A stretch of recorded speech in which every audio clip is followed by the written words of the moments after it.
The rain in Port Providence doesn't just fall, it attacks. It comes in sideways off the Atlantic, tasting of salt and diesel, hammering the plate glass windows of the Aurelian like an angry fist. Outside. The New Jersey night was a watercolor of blurred headlights and neon reflecting on wet asphalt.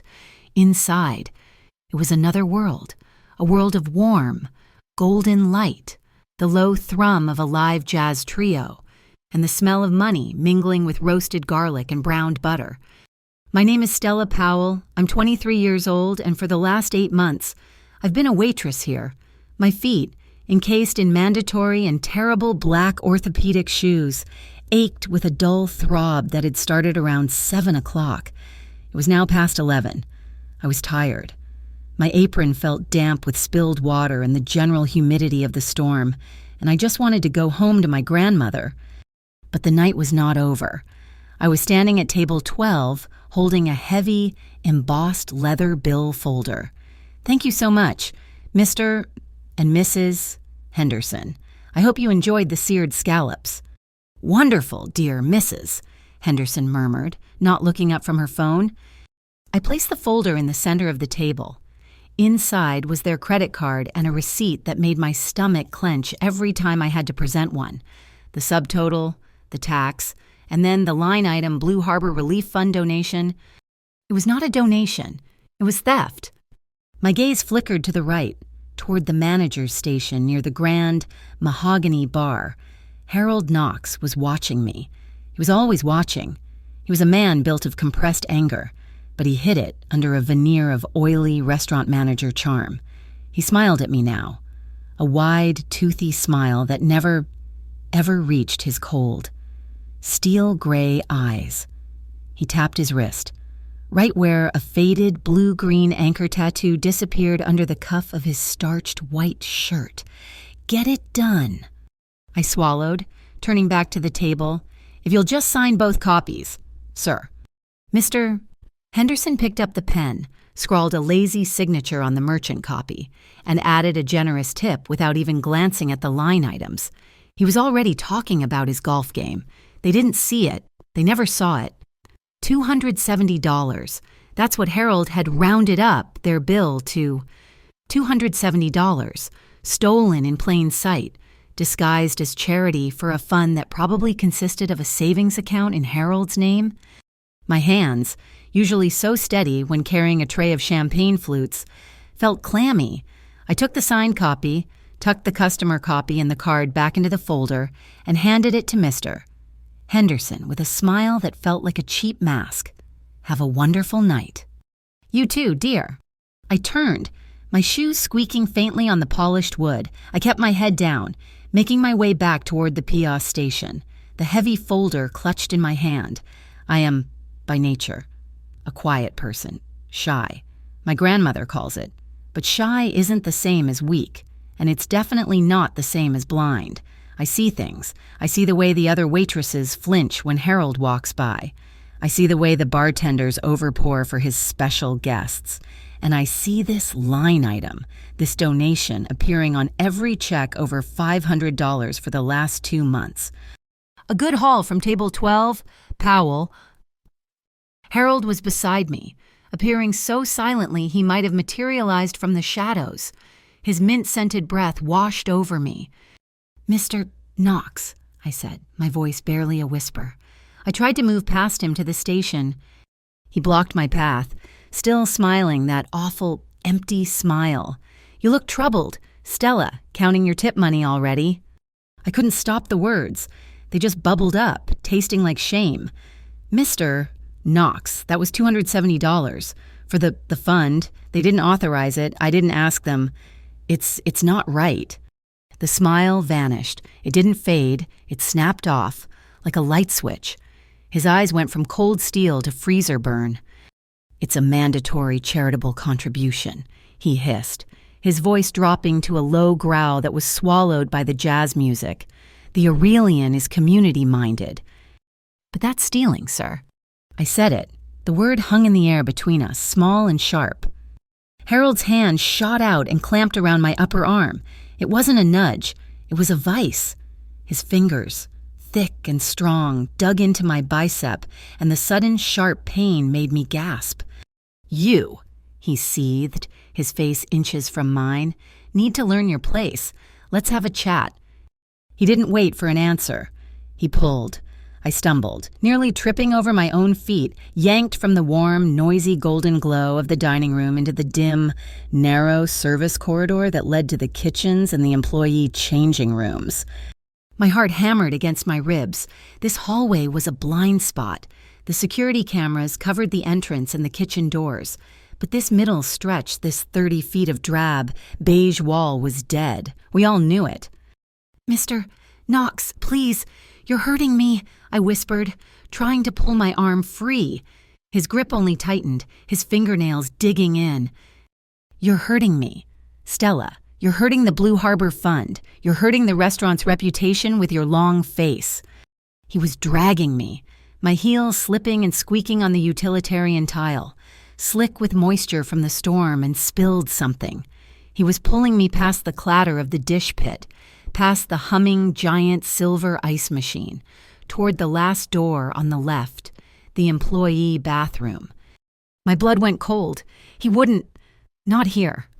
As I was being dragged, half walking, half tripping, I glanced to my left. The wall of the corridor opposite the kitchen was paneled in dark, reflective glass. It was the back of the private wine room, the one reserved for the most important people, the ones who didn't even use the main entrance. I'd always heard it was a two-way mirror. In the dark reflection, I saw our struggling figures Harold, bull-necked and furious, me, pale and small, looking like a drowned sparrow, and behind the glass, deep in the opulent gloom of the wine room, I saw him. A man, sitting alone at a small table. He was a silhouette in a perfect dark suit. He was holding a glass wine or something darker, and he wasn't drinking. He was just watching. His stillness was absolute. He watched me being dragged down the hall, and he did not move. The jazz music from the dining room seemed to falter, hitting a strained, dissonant chord. I heard a chair scrape in the main room, a brief lull in the chatter. A few diners must have seen the initial grab. I pictured them turning, seeing Harold's face, and turning right back to their creme brulee in Port Providence. You learn early you don't see what you're not supposed to see. We reached the bathroom door. Harold still had my arm. He fumbled for the handle with his other hand, his whole body tense with a rage that felt way too big for a $270 argument. This was something more. This was about control. "You need to be taught a lesson about loyalty, Gata," he snarled, shoving the door open. The door banged against the interior wall. A wave of damp, humid air and the sharp, choking smell of industrial bleach rolled out, hitting me in the face. The room inside was tiny, tiled in cracked white, with one flickering fluorescent light. My panic, which had been a cold knot, exploded into a hot, buzzing terror. He was going to shove me in there. I tried to dig my heels in, right on the wet threshold. "No, that's stealing, sir, it is. It's stealing." My voice was a pathetic, watery hiss, but I couldn't stop saying it. It was the only weapon I had. He raised his hand, not to hit me, but to shove me forward by the shoulder, to bundle me into that tiny, bleach-stinking room. "Let her go." The voice was not loud. It was deep, it was calm, and it cut through the thick, damp air like a razor. It came from behind Harold. Harold froze, his hand poised to shove me, hung in the air. His grip on my arm tightened for one agonizing second. Then, incredibly, it slackened. He turned slowly, and I turned with him, still caught in his grasp.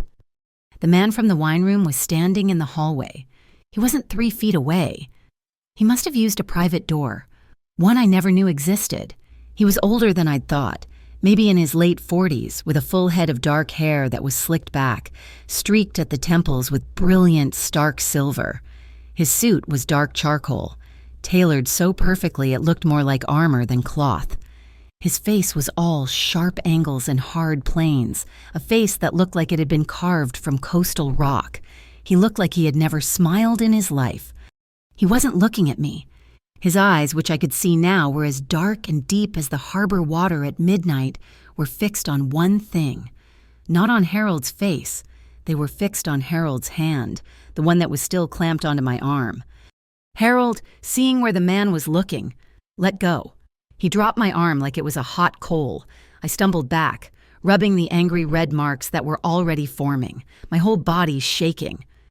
I said it a second time. The man's voice was a low vibration, so quiet I could barely hear it over the thumping in my own ears. But it carried. It was a voice that didn't need to be loud to be obeyed. "Mr. Zielinski," Harold stammered. The change was astonishing. The bully was gone, replaced by a pale, sweating sycophant. "Sir, I apologize. This is an internal staff matter, a disciplinary issue." Mr. Zielinski, Maurice Zielinski, the papers called him a reclusive maritime investor. The kitchen staff called him the Ghost. He owned this building. He owned the whole Pierstone block. He was the man my grandmother told me to cross the street to avoid, a man whose name was tied to every shadow and every whisper on the docks. He tilted his head, a small, predatory gesture. His gaze remained cold and flat. "Internal matters," he said, his voice a low, precise rumble, "require the most decorum." His eyes flicked to me. Just for a second, it wasn't a kind look. It wasn't a cruel look. It was an assessing look, like he was cataloging me, filing me away. "Clock out, Stella." It wasn't a request. It was a final judgment. It was a command spoken with the low, unyielding, absolute authority of the heavy steel bolts that locked the gates of the B-52 dock down at the terminal. It was the sound of a door slamming shut, and maybe, just maybe, another one opening. The restaurant floor, with its noise and buttery light, is a stage. My office, 9 floors above it, is the truth. The surveillance room is 2 doors down from my actual office, a windowless concrete box that smells of ozone, stale coffee, and the low hum of cooling fans. It is silent as a vault. The only light comes from a bank of 12 monitors, but my eyes are fixed on only one. I press the button, and the clip rewinds. 3 seconds. I press play. I watch Harold Knox, a man whose salary I permit, grab the girl. I watch his fingers, thick as sausages, dig into her arm. I watch her stumble, her face pale, her body vibrating with a terror so profound it's almost silent. I watch him drag her down the beige corridor, the blind spot toward the employee bathroom. Tap, tap, tap. My index finger keeps time on the cold steel edge of the console. I play it again. "He's gotten sloppy," a voice says from the shadows behind me. Maeve Kitt steps into the monitor light. She doesn't look like a lawyer. She looks like an art gallery curator, sharp black bob, severe glasses, a gray sheath dress. But Maeve is the finest back-channel legal mind in Port Providence. She buries things. She also digs them up. "He's gotten greedy," I correct, not looking away from the screen. "Sloppy is a symptom, greed is the disease." Maeve places a thin tablet on the console. The disease is called the Blue Harbor Relief Fund. I look at the tablet. It's a flowchart. A child could understand it. The donation line item, auto-ticked on checks over $500, is transferred nightly. Where? Not to a bank, to a payment processor account, which then converts it to digital chips at the Asterion Lounge. The Asterion, a sad little riverboat casino I allow to operate down at Pier 4, provided it stays quiet and pays its rent. It's a laundry, a small-time one. Harold's been washing restaurant tips and skimming liquor profits there for a year. I say, this, I knew. It was a perk of his position, the cost of doing business. "This is different, Maurice," Maeve says. Her voice is always flat, devoid of judgment. "This isn't a skim. This is a structured operation. He's not just taking tips. He's stealing from the clientele, using your restaurant's name." Tap, tap, tap. On the screen, Harold shoves the bathroom door open. The bleach smell is so strong I can almost imagine it from here. I watch the girl dig her heels in, her mouth forming a word. I pause the frame. Right there. "The girl," I say. "Stella Powell." Maeve is already prepared. She taps her tablet, and the flowchart is replaced by a personnel file. Stella Ann Powell, age 23, hired 8 months ago, address in Rowan Heights. Violations? None, not one. She's never late, never calls out, no customer complaints. Her tip percentages are high, consistent. The file continues. She was enrolled at Stockton University, marine biology. I look up from the screen, marine biology. Dropped out 3 semesters short of her degree. The reason is noted. Maeve highlights a line. Guardian Evelyn Powell, her grandmother, admitted to Port Providence Heart Center 5 months ago. Congestive heart failure. The girl's insurance from here is secondary. She's working doubles, 6 days a week, to cover the co-pays. 5 months ago. I look back at the console. Show me the ledger patterns for the Blue Harbor Fund. Maeve brings up another screen, a graph, for 3 months. Nothing. Then, 5 months ago, the same time the grandmother got sick, the donations begin. Small at first, then they grow. He's been testing the waters, I murmur. How long has the auto tick been active? 7 weeks. He's gotten aggressive. Look at the totals. Every Friday, there's a spike, a massive one, and he's running a script. This isn't just Harold anymore. Maurice, this volume is too high for the Asterion to wash clean. So where is it going? Maeve points to the bottom of her first flow chart. The money leaves the Asterion and goes into one of 2 corporate accounts, Mariner Providence LLC or Star Traw Holdings. The air in the room gets colder. These are not Harold Knox's companies. Sorrel, I say. The Sorrel Consortium, Maeve confirms. They've been buying every distressed property on the waterfront for the last year, quietly, using shell companies. Mariner and Star Traw are 2 of theirs. So, this is the truth. Harold, my sloppy, greedy manager, isn't just skimming. He's a bagman. He's running a Black Ops funding campaign for the Sorrel Consortium. Right under my roof, they're using my restaurant to fund their takeover of my city. And Harold, trapped by his own small-time vices, probably thought he was cutting a smart side deal. He's getting ready to run. Tap, tap. I rewind the tape again, past the dragging, past the confrontation, to the moment before, when she's standing at the POS station. I watch Harold approach her. I watch her stand her ground. I can't hear the audio from this angle, but I see her spine stiffen. I see her shake her head. Then I switch to the camera over the main bar, the one with the microphone. I find the timestamp. I play it. Her voice is a whisper, thin and shaking, but it's there. That's stealing, sir. I stop the tape. I stare at the frozen image of the girl. Her face is pale. Yes, she's terrified, but her chin is up. Her eyes, even on this grainy footage, are clear. She spoke the word. In this city, in that hallway, to a man like Harold Knox, she spoke the word. I despise messes. I despise disloyalty. But there is one thing I cannot tolerate. Humiliation, the leveraging of power against the powerless. It is inefficient. It's ugly. My father, God rest his soul, had a rule. One he taught me on the docks when I was 10 years old. Maurice, he'd say, you make your deals with the sharks that have knives. You never, ever feed on the people who carry your trays. Harold didn't just break my rules. He broke my father's. And he did it while inviting my enemies to dinner. He's finished, I say. The words are quiet. How do you want to play it? Maeve asks. I can have the Gaming Commission pull the Asterion's license by morning. We can have Port Authority audit his bar ledgers, or... No. I turn away from the screens. I want this done from the root. I don't want a spectacle. I want an excavation. I want to pull Harold up so cleanly that the Sorrel Consortium doesn't even feel the tug until I have the roots in my hand. First, and I say, freeze all charitable transactions, effective immediately, blame a system-wide software update. Done? Second, change the locks on the main tip safe.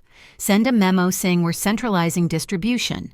I want to see how he reacts when his cash flow dries up. Also done. Third, go to the Asterion tonight. Tell them, mister. Zielinski is auditing their wash cycle. I want Harold's private ledger from the bar, the one he keeps by hand. I want to see the real numbers, not the ones he feeds the accountant. Maeve nods. And Sorrel? Sorrel will wait. Harold is the loose thread. I'll pull him, and we'll see what unravels. Maeve turns to leave, her work already in motion. She's halfway out the door when I speak again. Maeve? She stops. I look back at the screen, at the girl's face, frozen in a moment of stupid, terrible bravery. That whisper, that's stealing. It echoes in the silent room. I pick up the secure phone on the console, the one that dials only to my private office. My executive assistant, a woman who has worked for me for 20 years, will be waiting. Get payroll on the line, as I say, and then I modulate my voice. I let the ice melt. Just a fraction. I make it sound routine, administrative, perhaps even warm. Tomorrow, I say, my voice perfectly, absolutely controlled. I want you to invite Miss Powell up to the 9th floor office. Let's say 10 a.m. Tell her it's a standard follow-up, a human resources procedure. I didn't take the employee elevator. At exactly 10 a.m., a woman with a severe black bob and sharp glasses, the one I would later know as Maeve, met me at the service entrance. She didn't say good morning. She just said, "This way, Miss Powell," and led me to a private lift I never knew existed.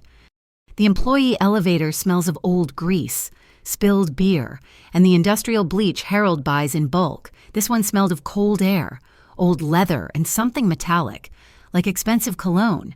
We went up, and my stomach went down. The ride was completely silent.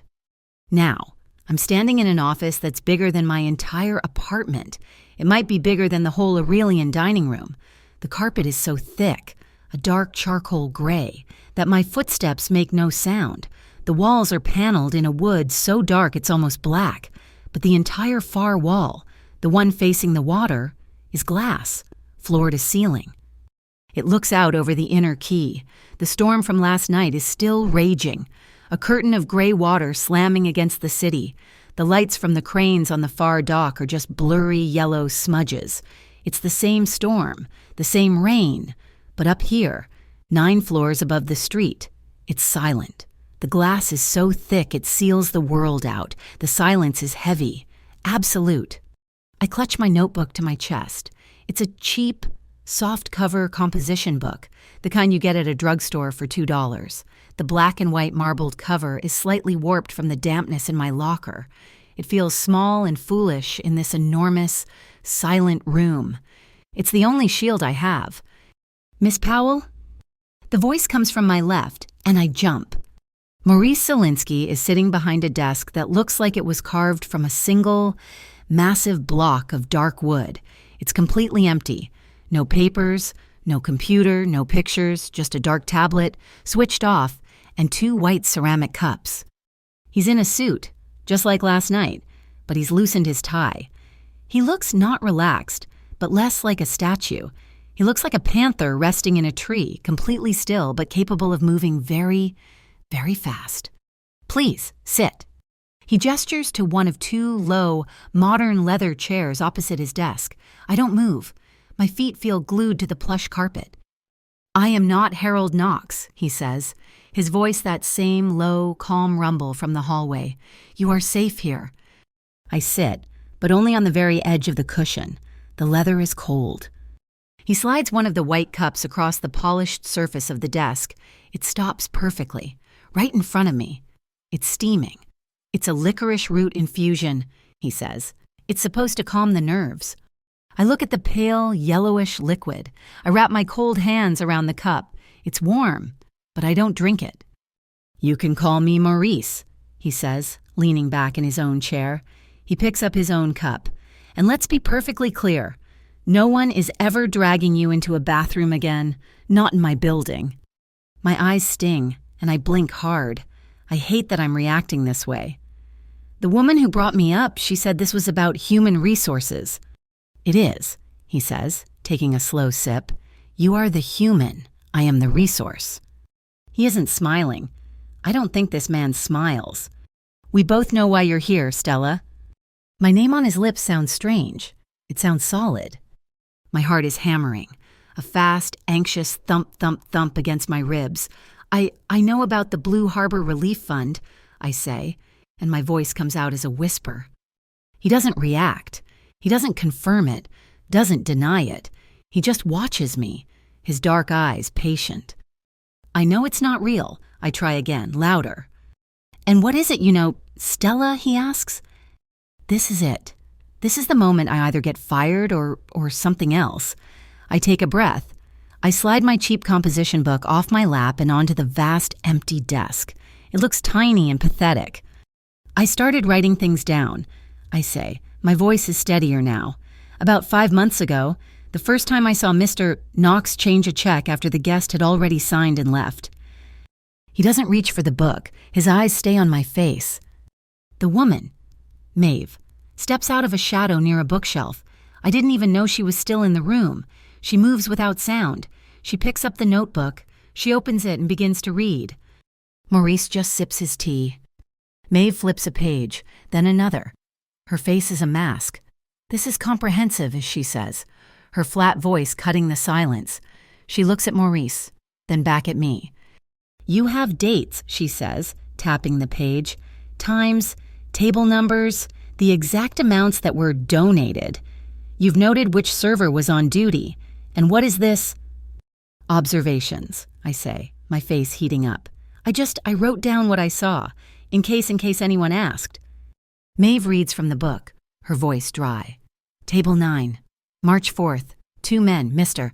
Knox comped their drinks. The guest wore a gold ring, shaped like a lion's head. He smelled strongly of peated scotch. Table 4, March 19th. Mrs. Davies, Mr. Knox personally ran her card. She was wearing a large, square-cut emerald. Table 12, last night, Mr. Henderson. He signed without looking. Mr. Knox approved the check right after shaking hands with a man at the bar, the one with the ship's wheel tattoo on his wrist. Maeve looks up, and I think I see a flicker of surprise in her eyes. She looks straight at Maurice. She's not just recording transactions, she's identifying patterns. She's identifying potential witnesses. This is detailed enough to establish a verifiable history. She closes the book with a soft thud. She's right, Mr. Knox is stealing. Maurice nods, slowly, as if she just confirmed something he already knew. He sets his cup down on the desk. The small click of ceramic on wood is loud in the quiet. He leans forward, lacing his fingers together. All the polite pretense is gone. He is, Maurice agrees, and he is doing it in my house, which brings us to the real reason you are here. He pauses. What do you want, Stella? The question hangs in the room, as heavy and silent as the storm outside. What do I want? I want to pay for my grandmother's heart medication. I want to not feel sick every time I walk into work. I want Harold Knox to not have a job. I swallow. I want it to be fair. I want him to stop. I want justice, I guess. I look down at my hands, at the faint red mark still on my arm from last night, and I need my job. I need to know I'm safe, that my colleagues are safe. He scares the other girls, too. Justice is a complicated word, Maurice says, but safety I can provide. Fairness I can enforce. He leans back. Here is what I propose. You are not fired. You are not on probation. Your employment status is unchanged. Tonight you will go to work. Your shift starts at 5 o'clock. The blood drains from my face. Go back down there with him. He'll fire me, or worse. He will not fire you, Maurice says with absolute certainty, and you will act as if this conversation never happened, as if last night was just an unfortunate misunderstanding. You will do your job, you will serve the scallops, and you will pour the wine. But the fund, the checks, what do I do? The fund, Maurice says, and a flicker of something cold and sharp passes through his eyes, has been paused. There is a system-wide software glitch.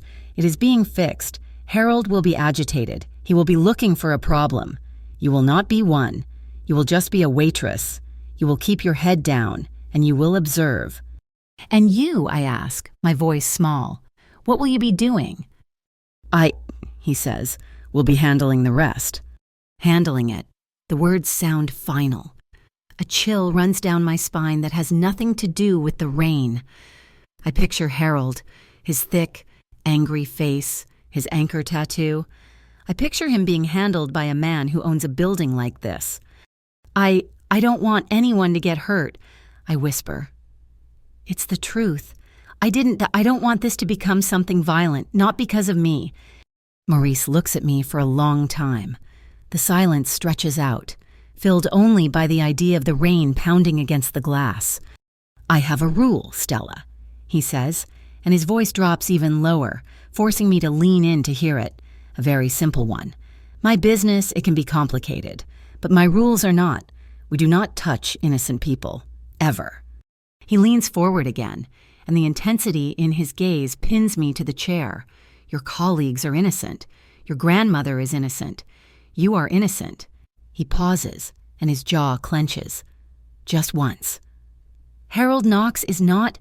The people he is working for are not. The guilty will pay. That is the only way justice works. It is the only way safety is truly guaranteed. Do you understand? I look into his eyes, and I finally understand what I saw last night. It's not the sloppy, chaotic anger of Harold Knox. This is something else. This is a targeted ruthlessness. It's the cold, precise, unfeeling logic of a deep ocean current. It doesn't rage. It just moves, and it sweeps away whatever is in its path. It's the most terrifying thing I've ever seen. But it's not aimed at me. I find myself nodding. Good. The intensity fades. He's a businessman again. He opens a single, slim drawer in his massive desk and takes out something small and metal. He slides it across the desk. It's not a pin. It's a small, brushed metal disc, like a thick coin, etched with the Pierstone building logo, a P, stylized to look like a wave. This is an internal call badge. He says, keep it in your apron pocket. Tonight, Harold will be unpredictable. He's a cornered animal. If he or anyone else makes you feel unsafe, if you feel you are in immediate danger, I want you to walk to the bar. The bar? The POS station at the far end. Number 3, the one by the service door. Place this badge on the counter, right next to the screen. What will it do? It will alert my people. Your people? Maeve has a team, he says, as if that explains everything. They will be dining at the bar tonight. They will be at your side in less than 30 seconds. You will not be in a blind spot again. 30 seconds. He says it like he's quoting a train schedule. I pick up the metal disc. It's heavy and cold to the touch. I slip it into the pocket of my jeans. You can go back the way you came, he says. It's a dismissal. I stand up. My legs feel a little wobbly. I grab my composition book, holding it to my chest again. Maeve is already at the door, holding it open for me. I walk past the desk, past the silent, raging storm behind the glass. I get to the door. I stop. I turn back. Maurice is still watching me, his expression impossible to read. Mr. Zielinski Maurice. He cocks his head just slightly. Thank you, I say. The words are small, but I mean them. Thank you for speaking up for me. In the hallway. I don't wait for a reply. I turn and walk out the door, into the silent, leather-scented corridor. But as the door was closing, I thought I saw it, just for a fraction of a second. The ice in his eyes didn't melt, but maybe it softened, just half a degree. My old uniform never felt so heavy.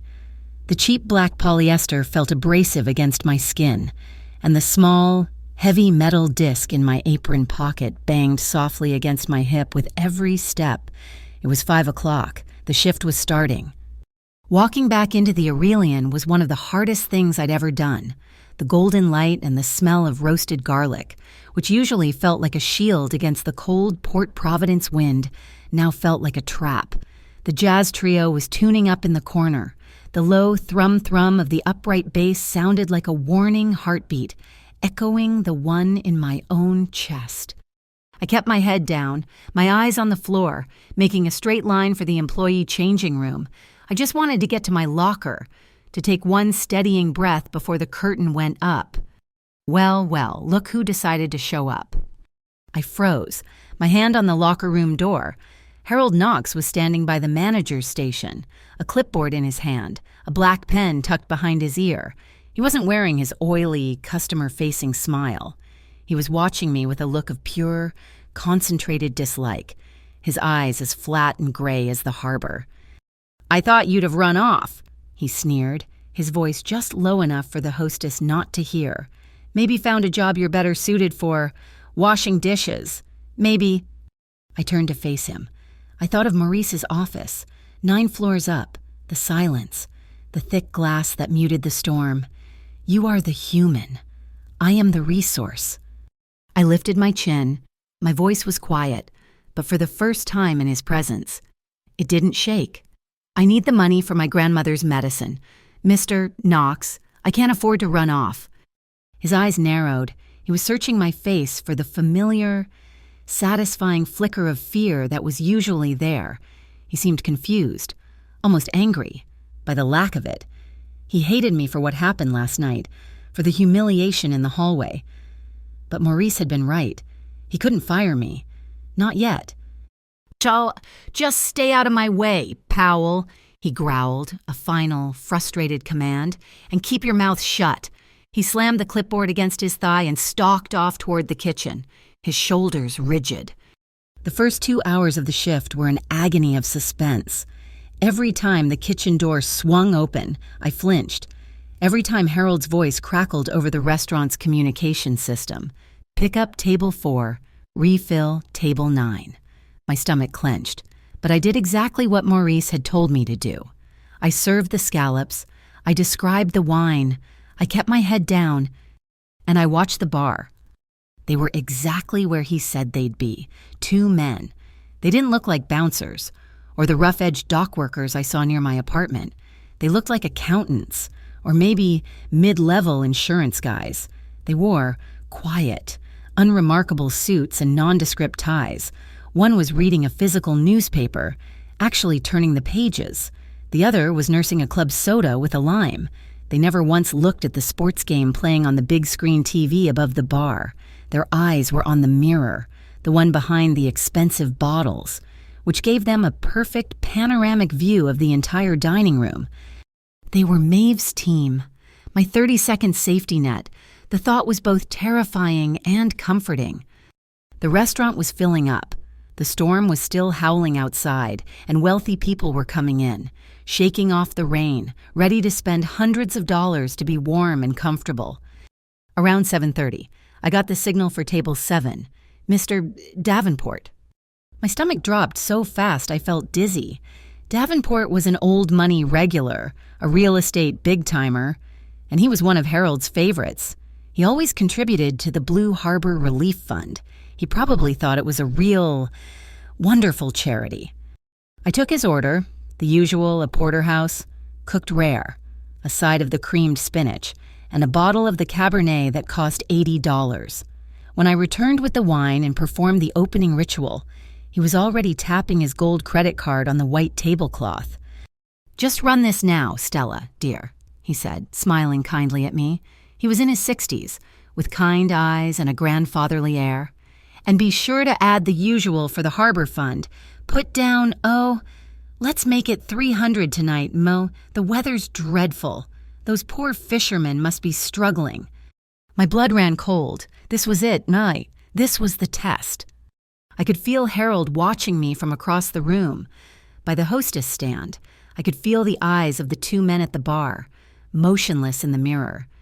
I'm very sorry, Mr. Davenport," I said, and I hated that my voice trembled, just slightly. "There seems to be a system-wide glitch tonight. The donation processor is down. We can't accept any contributions for the fund at this time." Davenport looked annoyed, his bushy white eyebrows drawing together. "Down how inconvenient. Can't you just add it manually? Harold's done it for me before." "I'm afraid not, sir. The new policy is—" "What policy?" Harold was at my elbow, his voice a low, furious hiss. He shoved me aside. Not physically, he wouldn't dare. Not after last night, but with the sheer force of his presence. He smiled broadly at the customer, a mask of professional concern snapping into place. "My apologies, Mr. Davenport. Our new staff is still getting used to the updates. We always have the old system as a backup." He turned to me, and his eyes were dead. All the fake warmth was gone. Go to POS number 3, Powell. Use the manual override. The code is 1212. Take the gentleman's donation. This was it. He was cornering me. He was forcing my hand, making me complicit, right in front of everyone, daring me to refuse. My heart was a hummingbird trapped in my chest. I nodded stiffly and walked away from the table, my legs feeling like they were moving through wet cement. I walked toward the bar, POS station number 3, the one by the service door. I could feel Harold's eyes burning into my back. I felt the gaze of the 2 men at the bar slide off the mirror and lock directly onto me. I took a shaky breath. My hand went into my apron pocket. It closed around the cold, heavy metal disc. I logged into the terminal. The screen glowed, waiting. I saw the prompt for the manual override. My hand was shaking so badly I could barely type. I couldn't do it. I pulled the disc out of my pocket with a hand that was trembling violently. I placed it on the counter, right next to the terminal's screen. The clink of metal on polished granite was tiny, barely audible over the jazz music. But in the silence of my own terror, it felt like a gunshot. Nothing happened. Not for 1 second, not for 2. Then, at the bar, the man with the newspaper folded it. He didn't slam it down, he just folded it precisely. Once. He and the other man swiveled on their bar stools. They didn't get up. They just faced the dining room. They faced Harold, who was standing 20 feet away, a triumphant sneer on his face. They were bigger than I thought. Their quiet, boring suits seemed to stretch across very wide, very solid shoulders. They weren't accountants. They were walls. They just sat there, looking at Harold. That's all they did. Harold had started walking toward me, his face thunderous, ready to tear me apart for disobeying. He saw them. He saw them watching him. He stopped, dead. He looked from them to me by the terminal and back to them. A new kind of sweat. A cold and greasy fear popped out on his forehead. He knew. In that instant, he knew. He knew who they were. He knew who they worked for. He knew I was no longer undefended. He swallowed, his thick neck bobbing. "You know what?" he called out, his voice cracking, trying to sound jovial. The new system is probably safer. We don't want to mess up the accounts, right?" He forced a laugh that sounded like a cough and looked over at Mr. Davenport. "My apologies. Sir, the computers. Can't live with them. Can't throw them in the harbor." He turned, and he didn't walk. He fled, back to the perceived safety of the kitchen. The man at the bar calmly unfolded his newspaper. The other man went back to his club soda. I leaned against the counter, my legs feeling like wet cement. I slid the metal disc back into my pocket, the metal now warm from my hand. 30 seconds. Maurice hadn't been exaggerating. For the next hour, Harold was invisible, and he was buried in his office.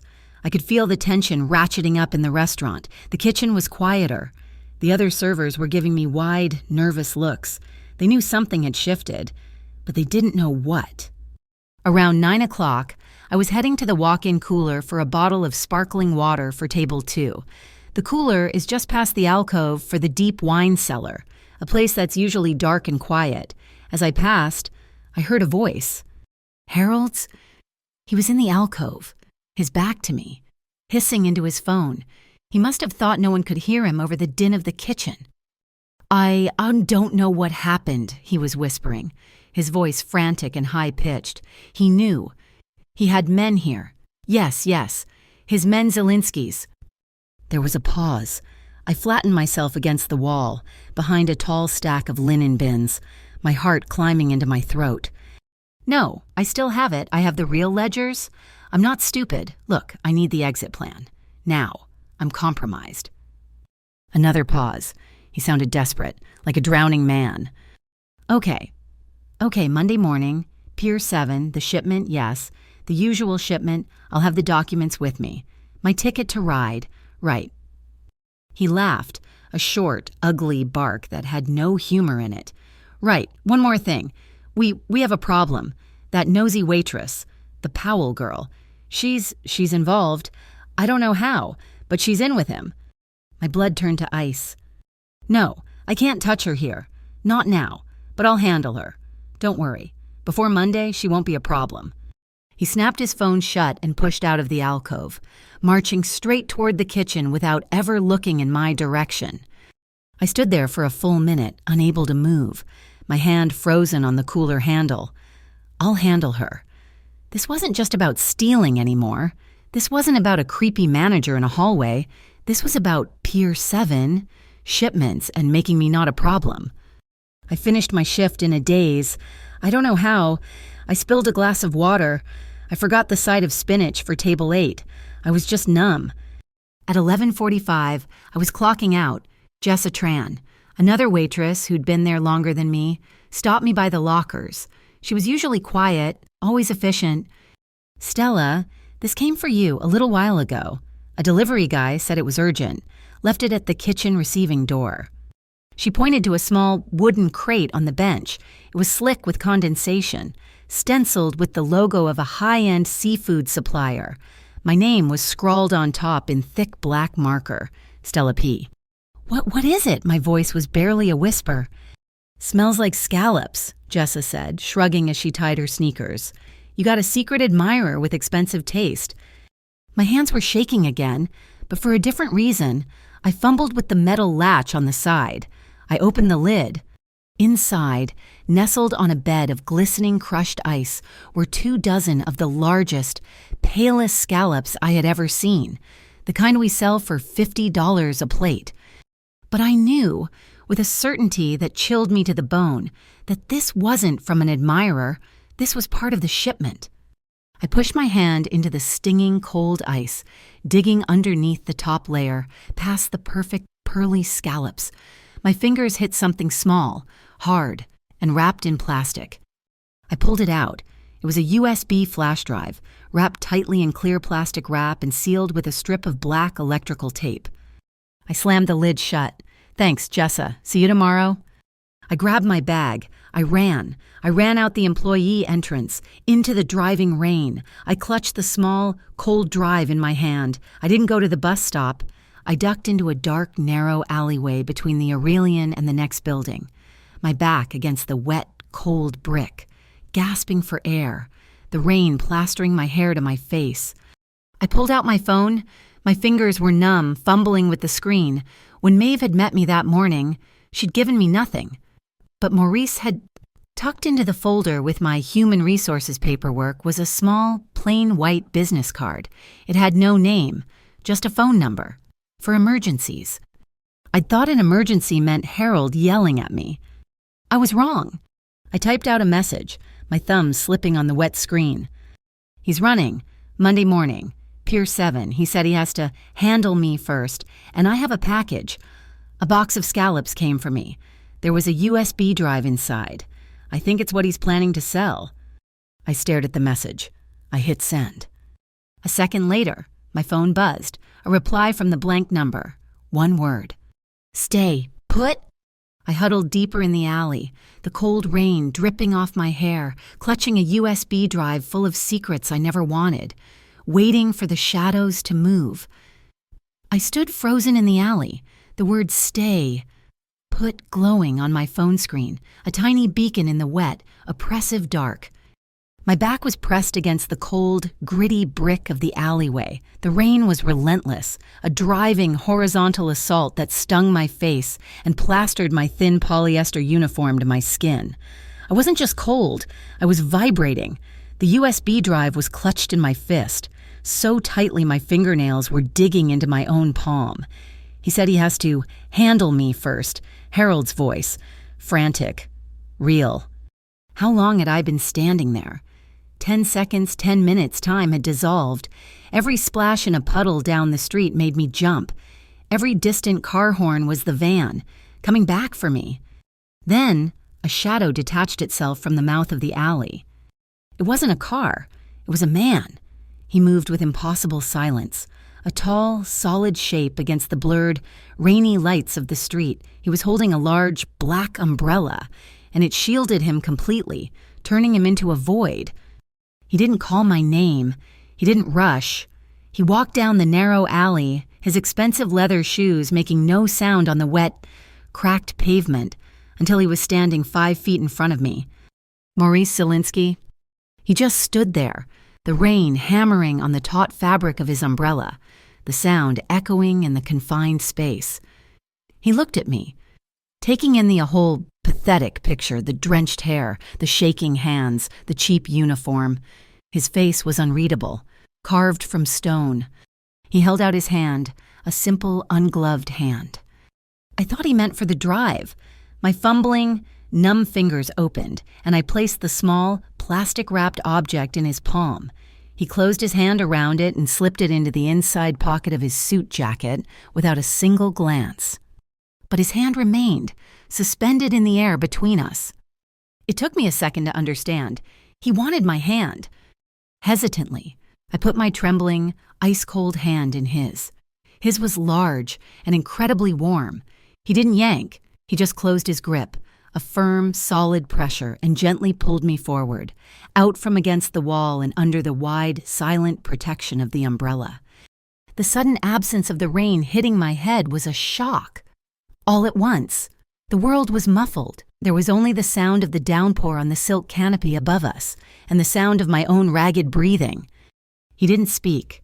He turned, still holding my hand, and led me out of the alley. We walked along the wet brick sidewalk, the streetlights reflecting in the puddles.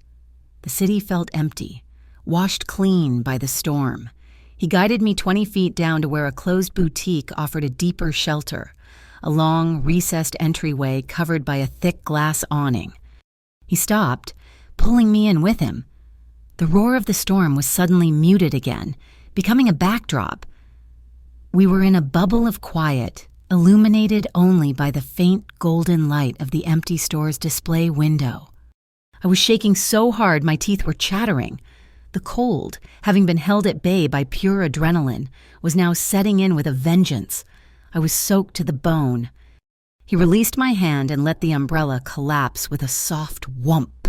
He leaned it against the wall. Then he turned to me. The space was narrow, intimate. I could smell the faint, metallic scent I remembered from his office, mixed with the clean, sharp smell of the rain. I couldn't stop shivering. It was violent, a full-body tremor. He watched me for a second, his dark eyes tracing the rain dripping from my hair onto my shoulders. Then, with a sigh so quiet it was almost non-existent, he shrugged out of his heavy suit jacket. It was dark charcoal, almost black, and looked impossibly expensive. "Mr. Zelinsky," I started, but he cut me off. "Maurice," he corrected, his voice a low rumble. He didn't hand me the jacket. He stepped closer, into my space, and draped it over my shoulders. The weight of it was staggering. It was heavy, lined with silk, and held an impossible amount of his body heat. It was like being wrapped in a warm, secure blanket. The shaking in my shoulders began to quiet under the sheer, comforting pressure of it. I clutched the lapels, my small, pale hands lost in the dark. Heavy wool. I had to tilt my head back to look at him. "Are you?" My voice was a reedy whisper. "Are you always just nearby?" He allowed a very small, very dry smile to touch the corner of his mouth. "I stay near trouble, Stella. It saves time." As he spoke, the sky tore open. A brilliant, jagged fork of lightning illuminated the entire harbor, flashing across his face, turning the silver in his hair to stark white. A second later, a crack of thunder so loud it vibrated in my chest exploded over us. I gasped, a small, stupid sound, and flinched, my eyes squeezing shut. When I opened them, his hand was moving, the one that had held mine. He raised it slowly, as if not to startle me again. He didn't touch my face. He simply covered my hand, the one that was clutching his jacket lapel in a death grip. His hand was warm and dry, enveloping mine completely, his thumb stroked, just once, across my cold, white knuckles. It wasn't a lover's caress. It was a gesture of grounding. It was a silent, physical way of saying, "I am here. You are not alone in the storm." It was deliberate. It was slow. It was the first time in my life I had ever felt chosen. instead of just claimed. "He's going to run," I whispered, the words tumbling out. "Pier 7, Monday morning. He said he would handle me first." "He won't." His voice was absolute. "He will not get the chance to handle anything. Maeve is already taking care of it." "The drive, the scallops, are a distraction," he said, his eyes holding mine. "The real ledgers are what he's planning to sell to Sorrel. The drive is just his insurance, in case they betray him." We stood there, his hand covering mine, his jacket heavy on my shoulders. The distance between us was almost nothing. The air was cold, and our breath plumed in the small space, mingling. The immediate terror from the alley was fading, replaced by this overwhelming proximity. He was all hard lines and controlled energy, and he was closer than any man had ever been. My eyes, against my will, focused on his face. The lightning had shown me something I hadn't seen in his office, a scar. It was a thin, silvery line, almost invisible, running from the corner of his jaw down to his chin, a flaw in the marble. My free hand, the one not trapped under his, lifted. It felt like it weighed 1,000 pounds. I didn't know I was going to do it until my fingers, still clumsy and cold, brushed against it. He didn't flinch. He didn't move at all. He just let me... "Did you ever lose?" I whispered. The question was too intimate, too brave for a girl like me, but the words were out before I could stop them. His eyes softened, just a fraction. He looked at my fingers, then back to my face. Everyone loses, Stella," he murmured, his voice rough. "Everyone loses until they find the one thing that's worth winning." He leaned in.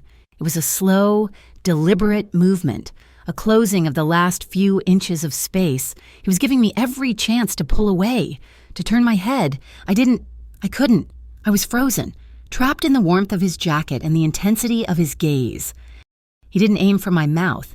He stopped, his cheek resting against mine. His skin was rough with a 5 o'clock shadow, and he smelled of rain and wool. His hand, the one that had been covering mine, slid up my arm, over the heavy jacket, to the back of my neck. His fingers were so warm, they felt like they were sinking right through the fabric, right into my skin. They rested lightly at the base of my skull. It wasn't a grip, it was a question. I was shaking again, but it wasn't from the cold. I turned my head. That last inch, it was all me, awkward, clumsy, but determined. His lips met mine. It wasn't a gentle kiss, and it wasn't a violent one. It was a confirmation. It was a sudden, shocking jolt of warmth that seemed to start in my toes and shoot straight to my scalp. It was firm and sure, and it tasted of the night and the storm and that licorice root infusion he'd given me. It wasn't a kiss of pursuit. It was a kiss of arrival. It was the kiss of a man who had not been gentle a day in his life, but who was choosing to be, just for this second. I leaned into it, my hands fisting in his shirt, under the jacket, holding on like he was the only solid thing on earth. He was the one who pulled back. He broke the kiss, but he didn't go far. He rested his forehead against mine, his eyes closed, his breathing was heavy, uneven for the first time. My own was completely gone. I was just inhaling him. We stood like that, foreheads touching, sharing the same small pocket of warm air, the storm raging just feet away. He let out a long, slow breath, and a small ghost of a laugh escaped him. It was a sound I never thought he was capable of making. "Next time, Stella," he whispered, his voice thick. He pulled back just enough to look at me, his eyes dark and incredibly deep. "We'll do that again when you aren't shaking from the rain." Before I could answer, before I could even find my breath, a sweep of light washed over us. Headlights. A large, black utility van was coasting down the empty street. It slowed as it passed our alcove. The high beams clicked on, flooding the entryway, turning us into stark silhouettes against the store window. In less than a second, Maurice changed. The warmth, the man with the rough whisper, vanished. The man of stone was back. He grabbed me by the arm, the one still inside his jacket, and yanked me backwards, pulling me from the light and spinning me, pressing me flat against the brick wall. Deep in the shadows, his body was a solid shield in front of mine, his hand flat on my stomach, holding me in place. He was utterly still, his head turned, his eyes fixed on the van. They were ice.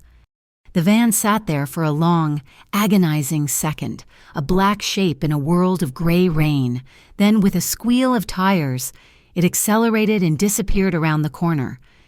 The moment was shattered. The intimacy was gone, replaced by the cold, hard reality of what I was in the middle of. He didn't say a word. He stepped back, grabbed his umbrella, and took my elbow in a grip that was firm and all business. He pulled me out into the rain.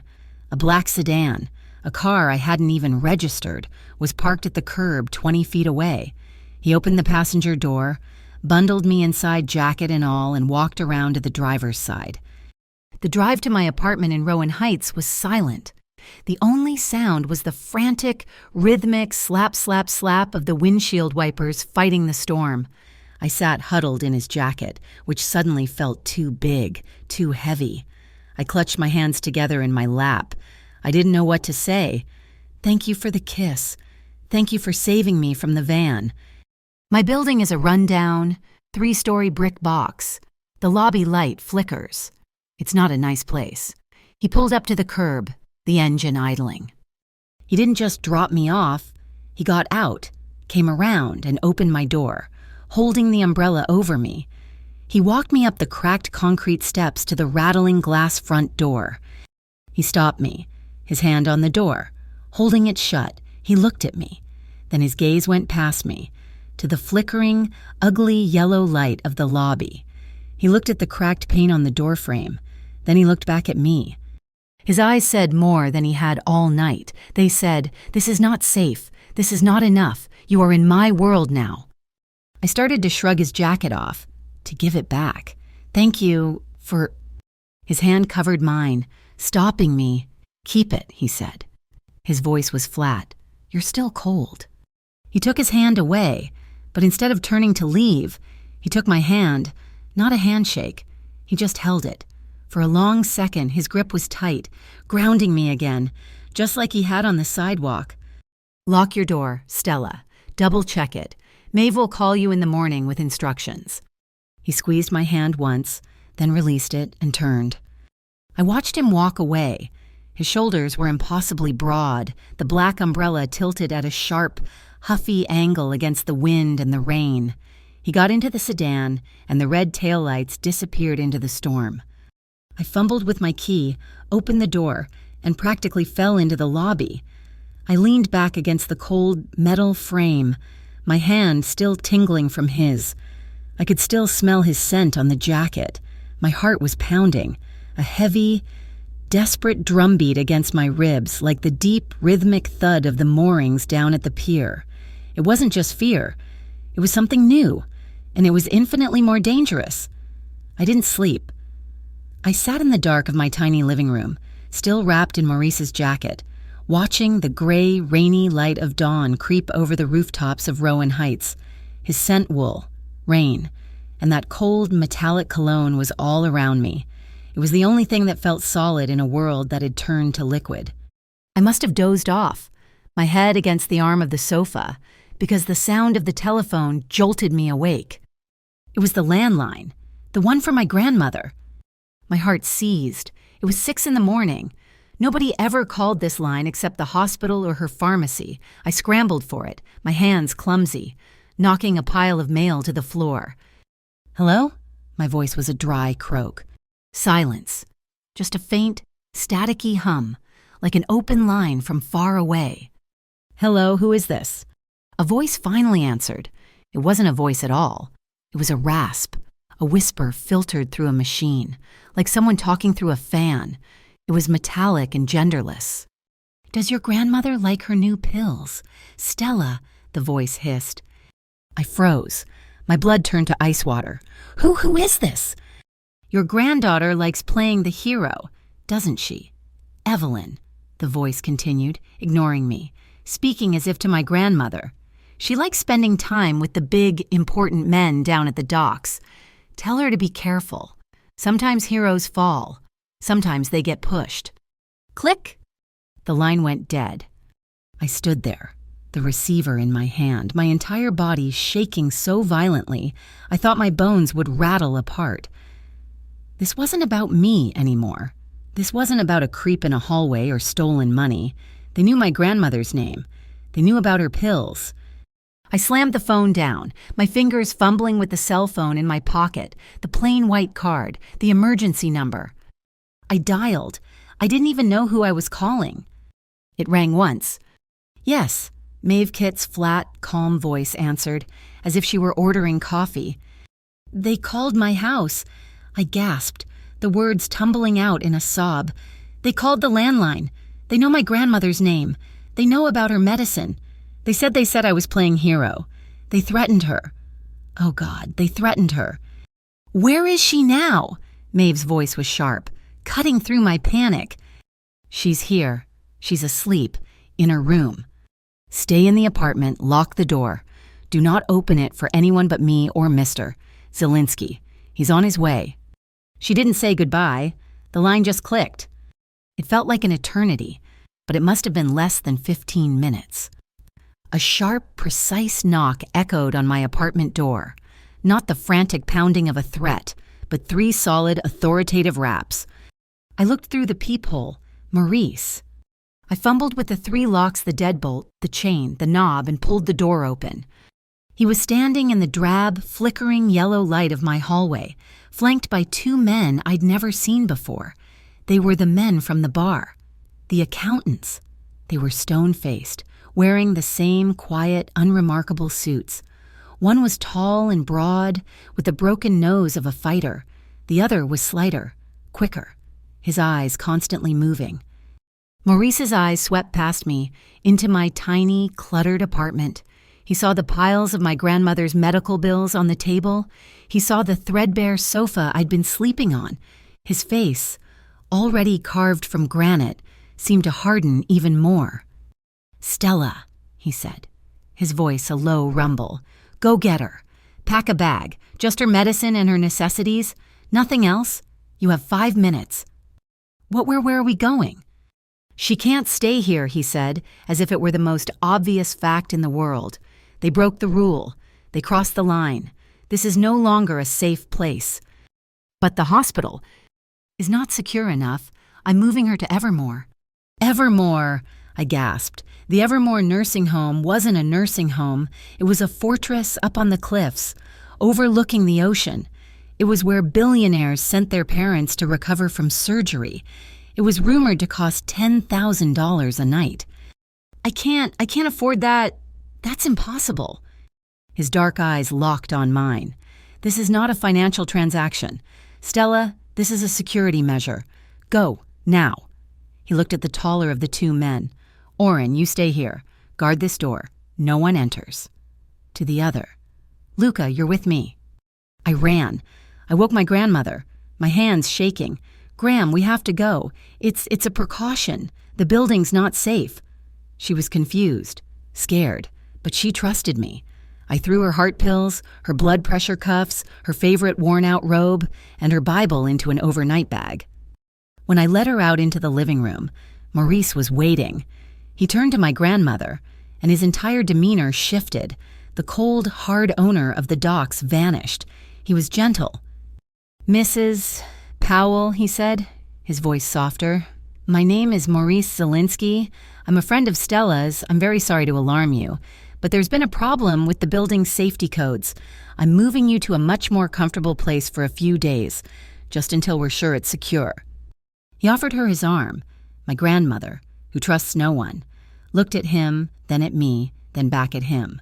She smiled, a small, frail smile, and took his arm. We rode down in the rattling elevator, a king and a queen and a pawn, flanked by Luca, a black armored SUV.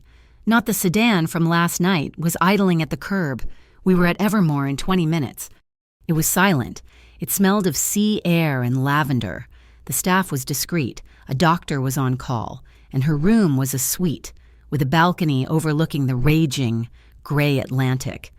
While the nurse settled her in, Maurice pulled me aside in the hallway. I was clutching my hands together. My eyes burning with tears I refused to let fall. "Thank you," I whispered, my voice thick. I have no way to—" This is not a favor, Stella," he said, his voice rough. He was angry, not at me, at them, at the situation. "They used her to get to you. That is a coward's move. It will not be forgotten." He looked at the door to her room. "She will have round-the-clock protection, discreet, a nurse who is one of Maeve's people. No one gets in or out without my authorization. She is safer here than I am in my own office." He turned to leave. "Wait," I said, "I'm going to work." He stopped, his back to me. He turned slowly. "No, you're not. You're staying here. You'll be a guest in the next suite." "No," I said, and the strength in my own voice surprised me. "If I don't show up, Harold wins. He'll know he scared me. He'll know he got to me. He'll run, or he'll panic and do something worse. You told me to observe. I'm going to observe." He studied my face for a long, long time, and he's expecting you to hide, Stella. He's not going to just let you walk. "I know," I said. The metal disc was still in my pocket, heavy. "And you won't be far. Will you?" A muscle in his jaw twitched. "Oren will drive you. He will be at the bar. So will Luca. You will not be alone for 1 second." My shift was a waking nightmare. I was a ghost. I served food. I refilled water, but I wasn't there. I was in that phone call. Sometimes heroes get pushed. Harold was a wreck. He was sweating, pacing, constantly checking his phone. He barked at the cooks. He snapped at Jessa Tran, who dropped a tray of glasses. He was staring at me, his eyes filled with a new, frantic hatred. He knew I hadn't buckled, and it was driving him insane. At 10:30, I clocked out. I walked into the changing room, my hands shaking. Oren was at the bar, watching the mirror. Luca was gone, probably securing the exit. I took a deep breath. "I'm leaving now," I whispered to Jessa. "Be careful, Stella," she said, her face pale. He's in a bad way." I walked out the employee entrance, into the alley, Garnet Alley. It was shorter than the main one, a shortcut to the bus stop. It was also darker. I heard the sound of a van door sliding open. The black van, it was parked, engine off, blocking the far end of the alley. 2 men jumped out. They weren't the accountants. These were hired muscle. Dock workers in dirty hoodies, their faces shadowed. "Mister, Knox just wants to talk to you. Sweetheart?" One of them grunted, advancing. He pulled something from his pocket, a knife. The blade glinted in the single, dim security light. My heart stopped. I fumbled for the disc, but I knew. 30 seconds. I didn't have 30 seconds. I backed up, hitting the brick wall. "Stay away from me." "Just come quiet," the other one said, flanking me. A high-beam blast flooded the alley, turning night into day. A black sedan. Maurice's sedan was suddenly there, having screeched into the alley mouth, blocking the van. Before I could even blink, Oren and Luca were out of the car. They weren't accountants. They were blurs of dark motion. It wasn't a fight. It was a removal. Luca moved like a snake, his hand striking the wrist of the man with the knife. The knife clattered on the wet pavement. Oren was a wall, slamming the other man against the van, his arm across the man's throat. It was over in 3 seconds. It was silent, professional, and terrifying. They disarmed them, patting them down, pulling 2 more knives and their cell phones. The back door of the sedan opened, and Maurice got out. He didn't look at the men being held against the van. He looked at me. His face was a mask of cold, controlled fury. "Are you hurt?" His voice was a flat, lethal line. "No, I'm okay." "Get in the car." "But—" "Get in the car." I scrambled into the back of the sedan. The leather was cool and smooth. Luca pushed the 2 men, now disarmed and terrified, into their own van and got in the driver's seat. The van's engine started. Oren got in the passenger side of Maurice's sedan. "Where are they taking them?" I whispered. "For a long, confusing drive," Maurice said, getting into the seat beside me. Not in the front. He slammed the door. Maeve was in the passenger seat. I hadn't even seen her. "It just happened." "Maurice," Maeve said, not turning around. She was holding a tablet, while Oren and Luca were occupied. "What happened?" Maurice asked, his voice tight. "Harold. He just called the Sorrel number, the one we're monitoring. He's in full panic. His men didn't report in. He knows it went bad." "What did he say?" Maeve's voice was flat. He said, "The girl is protected. Your leak is still a problem." It was hysterical. "And Sorrel?" The voice on the other end was cold. He said, "Don't let it leak. Clean it up tonight, or you'll be cleaned up with it." Maurice stared out the window, his jaw working. The game had changed. Harold was now a loose end, not just for Morris, but for Sorrel. He was a dead man walking. "He's at Pier 3, Maeve said, waiting for his shipment to be loaded for the Monday run, the one he was going to sell. Maurice was silent. He was going to tell me to go home.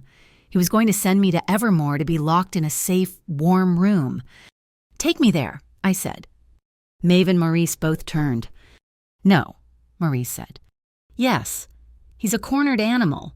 He tried to have me abducted. He threatened my grandmother. I'm not going to hide. I need to see him. I need to ask him. Take me there. You'll be with me. Oren and Luca will be with me. But I'm going." He stared at me, his dark eyes searching my face, looking for the girl who had been terrified in the hallway. She wasn't there anymore. "Oren," Maurice said, his voice clipped, "Pier 3, and get the container manifest for slip B12. The pier was a different world. It was a metal canyon, loud with the groan of ships, the shriek of loading cranes, and the heavy, acrid smell of diesel smoke. The rain was just a mist here, but the air was cold and wet. Harold was standing alone under a single, flickering floodlight next to a mountain of stacked shipping containers. He looked small, pathetic, and terrified. He was pacing, phone to his ear, probably trying to call his vanished men. When he saw our car, he froze. When he saw me get out, followed by Maurice, his face crumpled. "You," he sputtered. What did you do? Where are my guys?" "They've been detained," Maurice said, his voice echoing slightly off the metal. I stepped past Maurice. I walked right up to Harold. He flinched, but I stopped. 5 feet away, the wind whipped my hair around my face. The giant crane above us whirred and clicked, lifting a box into the sky. "I just have one question, Harold," I said, my voice clear and loud over the noise of the port. "All this, the lies, the threats, the Blue Harbor Fund, who did you steal from?" He looked confused. "What, the rich? Who cares? They don't even miss it." "That's not what I mean," I said. "All those people, Mr. Davenport, they wanted to help. They thought they were doing something good. They believed in it."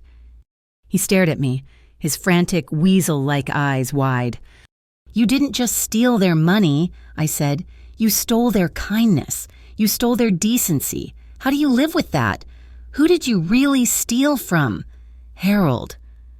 The poor people you were pretending to help, or your own soul." For a second, there was silence, just the whir of the crane. Then Harold laughed. It wasn't a laugh, it was a shriek, a high-pitched, hysterical, bubbling sound that made my skin crawl. "Soul!" he screamed, his voice cracking. "My soul!" He pointed, his hand shaking, not at me, but at the massive, blue, rust-streaked container behind him. "You want to know what I stole? I stole that trust belief. That's the real currency. You stupid girl. It's the easiest thing in the world to sell. You package it up, you put a charity sticker on it, and you sell it to the highest bidder, and Sorrel pays top dollar." The words hung in the cold, diesel-soaked air, freezing the moment. Behind me, I saw Maurice's eyes narrow. He gave a sharp, almost invisible jerk of his chin to Oren. While Harold was still catching his breath from his mad tirade, Oren and Luca had moved to the container. Oren had a crowbar. He jammed it into the lock and, with a single, massive grunt, snapped the heavy metal seal. They hauled the heavy door open. The smell that rolled out was overwhelming. Fish. Thousands of pounds of rotting, iced-down fish. "It's just scallops, boss," Luca said, waving a hand in front of his face. "Look under it," Maurice commanded, his eyes never leaving Harold. Oren and Luca climbed inside. We heard the sound of plastic-wrapped crates of fish being thrown aside. "Boss," Oren called out, his voice echoing from inside the container. "We've got something. Wooden crates packed in straw. Lots of them." He emerged a second later, holding a small, dark, wooden object. It was a carved nautical instrument, ancient and beautiful, inlaid with mother-of-pearl. "Maritime antiques," Maeve whispered from beside the car. "Pre-colonial. Sorrel's not just buying real estate, he's smuggling historical artifacts. That's a federal case." This was the real shipment. This was the link. Harold's face went white. He knew he was finished. He wasn't just a thief. He was a pawn in a game so big it would crush him. Maurice stepped forward, buttoning his suit jacket. He looked at the antique in Oren's hand, then at the cowering, broken man. "Harold, you were right," Maurice said, his voice deceptively calm. "Trust is a valuable commodity, and you just sold yours for a box of old wood." He turned his back on Harold and walked to the car. "Maeve, make the call. An anonymous tip to the Port Authority police. Tell them a container of spoiled fish is leaking on Pier 3. They'll find the rest." He opened the car door for me. I got in, my body numb. He sat beside me as Oren drove away, leaving Harold alone under the floodlight, surrounded by the smell of his own decay. "It's not over," I whispered, "watching the pier disappear." "No," Maurice said. He was staring straight ahead, but I felt his anger, a cold, focused energy in the dark car. "Sorrel will cut Harold loose. This container, this is nothing. This is a write-off. He won't even feel it." "So what happens now?" He turned to me. The darkness in the car was broken only by the dim, green lights of the dashboard, which glinted in his eyes. "Sorrel is feeling very confident," and Maurice said, "so confident, in fact, that he is hosting a party tomorrow night, the first annual Blue Harbor Relief Fund Masquerade Gala at the Whitcroft Maritime Museum." "A party," I said, incredulous. "After this." "He's laundering his reputation in public," Maurice said, a cold, thin smile touching his lips. "He's going to stand up in front of all of Port Providence and talk about helping the community. He'll have politicians there. He'll have the press." He paused, and the air in the car crackled. "He thinks he's untouchable. He thinks he's hidden behind his money and his masks. So what do we do?" Maurice looked at me, and his smile widened. But it wasn't a smile of humor. It was the smile of a predator that had just seen its prey step into the open. "We go to the party. Stella, you and I. It's time we saw what Mr. Sorrel looks like without his mask." I've been in Maeve Kitt's sterile, white-walled office for an hour. It's on the 8th floor, one level below Maurice's, and it smells like server coolant and faint, expensive perfume. "This is not a gala. Stella, it's a data heist. You are the insertion team," Maeve says. Her voice is flat, as always, as she fastens a single, glittering diamond earring to my left ear. It's heavier than it looks. "This is your audio link. It's live. I will hear everything you hear. Do not tap it. Do not touch it." She hands me a small, elegant evening wallet, a clutch, made of dark blue, shimmering beads. And this, my wallet. It's not a wallet, it's a beacon. It contains a passive payment chip. That chip is our digital key. Plan A is simple. You make a test donation. The system will recognize the chip, and we are hoping it routes your donation through the same dirty channel Harold used. If it does, the chip's watermark will light up his entire network for me. We get the map. And if it doesn't? "Don't worry about Plan B," she says, smoothing her black sheath dress. "Just don't lose the wallet." The Whitcroft Maritime Museum isn't a museum tonight. It's a fantasy. The main hall is vast, the ceiling soaring 3 stories up, and hanging from it is the entire skeleton of a blue whale. Lit in ethereal blue light, a live orchestra is playing a waltz. The air is thick with champagne and the scent of expensive perfume. and everyone is wearing a mask. I smooth the front of my dress. It's the same dark blue as the wallet. I feel like a child playing dress-up. My borrowed finery a costume. My mask is simple, just a curve of blue velvet that covers my eyes. The main door's open, and he's there. Maurice. I haven't seen him since he left me at my apartment. He's wearing a perfectly tailored black tuxedo. He's not the man from the docks, or the ghost in the office. He's a king. His mask is a simple black domino, but it does nothing to hide the lethal intensity of his eyes. He walks to me, his gaze sweeping over me, from the diamond in my ear to the wallet in my hand. He offers me his arm. "You look," he starts, his voice a low rumble, then seems to think better of it. "You're ready." I place my hand on his forearm. The muscle is like steel beneath the fine wool. "We walk in together, Stella," he murmurs, his head bent close to mine as we step into the hall. "But your path tonight is your own. You are autonomous. I will be your shadow. I will not interfere unless it is necessary." His hand, the one in the crook of my arm, lightly touches mine. It's not a romantic gesture. It's a transfer of energy, a silent promise. I am here. We drift through the crowd, a sea of plague doctors, jesters, and glittering Venetian masks. The orchestra swells. And then I see them standing near the main donation stage under a massive banner that reads, "Blue Harbor Relief Fund." It's Harold Knox. He looks like a stuffed sausage in his too tight tuxedo, sweat clearly visible on his upper lip, even from here. He's laughing too loudly, his eyes darting around the room with a manic, trapped energy. He's fawning over the man next to him.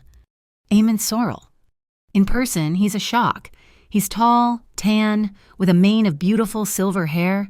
He looks like a retired movie star or a god of the coastline. His smile is a 1,000-watt beacon of charisma.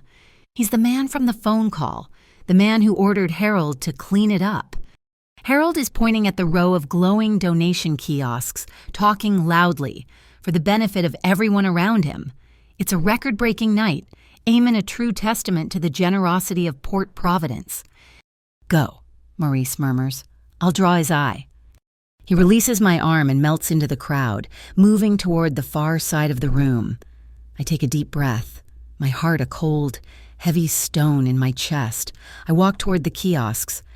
"Excuse me," I say to a woman in a swan mask. I step up to the glowing screen. Click. I hear the tiny, sterile sound in my ear. "We're live," Maeve's voice whispers. "A ghost in my head? Make the test." I tap the screen. "How much would you like to give?" I select the custom amount. $1. I press donate. The screen instructs me to tap my payment method. I hold the beaded blue wallet to the sensor. The screen flashes, "Thank you for your generous contribution." A digital receipt appears. My stomach drops. "Your donation of $100 processed by Mariner Providence, LLC. They didn't just take my dollar, they took 100. And they sent it right to the shell company. Click. "We got it, Stella." Maeve's voice is sharp, urgent. The watermark is lit up like a Christmas tree. It's him. The account is active and he's running everything through it. Stay there. We're mapping the outflow. "Stella, oh my God, is that you?" My head whips around. A woman in a stunning, floor-length red gown is beaming at me. Her mask is a delicate filigree of red jewels. "Jessa," I gasp. "It's Jessa Tran, my colleague, my friend from the locker room, the one who warned me about Harold." "What in the world are you doing here?" she says, grabbing my hands. "You look wow, that dress." I'm a guest." I stammer, my mind reeling. "Jessa, you look beautiful." "Oh, this old thing," she laughs, but her eyes are wide, darting from my face to the diamond earring. "Listen, oh honey, your strap, the back of your dress, the clasp, it's coming undone." "What?" I reach back, panicked. "No, don't, you'll make it worse. Come here," as she says, grabbing my hand. "Into this exhibit, the light's better. We'll fix it before anyone sees." She doesn't pull me toward the restrooms. She pulls me through a dark, curtained archway, away from the music, away from the crowd.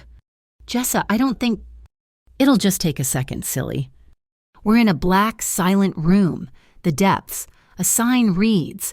The only light comes from a few glowing models of bioluminescent jellyfish in tall, bubbling tanks. The waltz is just a faint, muffled thump, thump, thump through the walls. She spins me around. Okay, let's see. Her smile is gone. Her face, in the dim, blue glow, is a mask of pure terror. Oh, Stella, she whispers, her hands fumbling at the back of my dress. You are so stupid, huh? What are you talking about? Her hand isn't on my strap. It's in my hair. She yanks. A hot, searing pain explodes in my earlobe. No! I cry out, stumbling back, my hand flying to my ear. She's holding the diamond earring. It glitters in her shaking hand.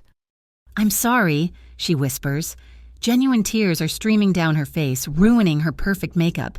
I'm so sorry, but I have to choose. Stella, I choose to survive.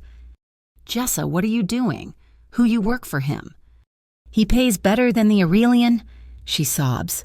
Her other hand pulls a small, black radio from her beaded purse. She clicks the button. The little bird is wired. She whispers into it, her voice trembling. I have her. Exhibit C. I have the package. The door to the exhibit clicks shut, a heavy, magnetic thud. We're locked in. Jessa, please, I beg, my heart hammering. You don't understand. These people are dangerous. They tried to... You think I don't know that? She hisses. A side panel in the dark exhibit slides open, a door I hadn't seen. Two men in dark museum security uniforms step out, but their faces are dead. They aren't security. One of them is holding a plastic zip tie.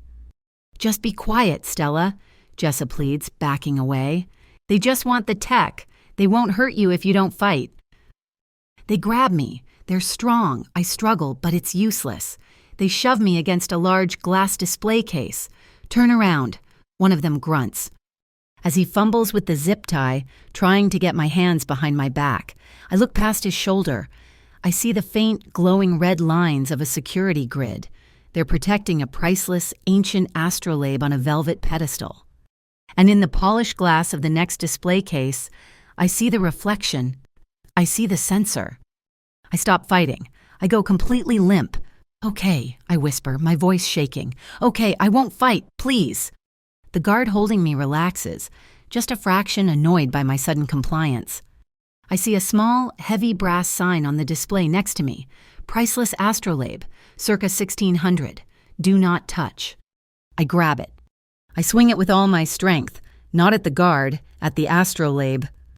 The heavy brass sign crashes against the ancient instrument. Knocking it off its pedestal, it falls and breaks the red laser beam. The alarm is not a bell. It is a deafening, high-pitched shriek that fills the tiny, dark room. A synthesized voice blares from the ceiling. Security breach, Exhibit C. Lockdown initiated. Authorities notified. The two guards curse. Letting me go, they stare at the flashing red strobes that have just ignited, painting the room in blood red. The main door, one of them yells at Jessa, who is frozen in terror. Your card, get the door. They're not paid to get arrested by the real police. They're panicked.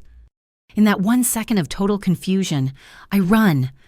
I shove past the guard, who's still holding the useless zip tie, and bolt for the main archway. The one we came in. Jessa is fumbling with her keycard, but the alarm has overridden the lock. It's sealed. I don't look back. I run to the other door. The service panel the guards came through. It's still open. I plunge into the darkness of the service corridor. I burst out of a door marked staff only, back into the main hall. The waltz has crashed to a halt. People are staring, their masked faces a sea of confusion and annoyance, looking toward the muffled alarm. My heart is a fist, trying to punch its way out of my chest. My ear is throbbing, and I can feel the warm trickle of blood on my neck. I scan the crowd, my breath sobbing. 1,000 masks, jesters, suns, moons. And then I see him. He's not near the stage. He's standing by the grand staircase, his back to me. He's perfectly still, but it's a terrifying stillness. It's the stillness of a man who has lost his target. Maurice. My voice is a raw croak, but he hears it. He spins. His face is pale under the mask, his eyes frantic, scanning, searching. He sees me. He sees the blood. The relief that hits his face is so profound it's like a physical blow.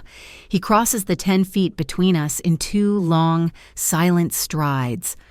His hands land on my shoulders, his grip like steel, holding me up. "You're hurt." He breathes, his eyes locked on the blood on my ear. "I'm okay," I gasp. "It was Jessa. She works for Sorrel. She took the earring. She said the little bird is wired. I'm so sorry. I know," he says, his voice a low, furious growl. He pulls me back into the deep alcove beneath the grand staircase, shielding me from the curious eyes with his own body. "I lost the audio feed. I heard her. And then static. I thought—" He stops. His jaw is clenched so hard a muscle jumps.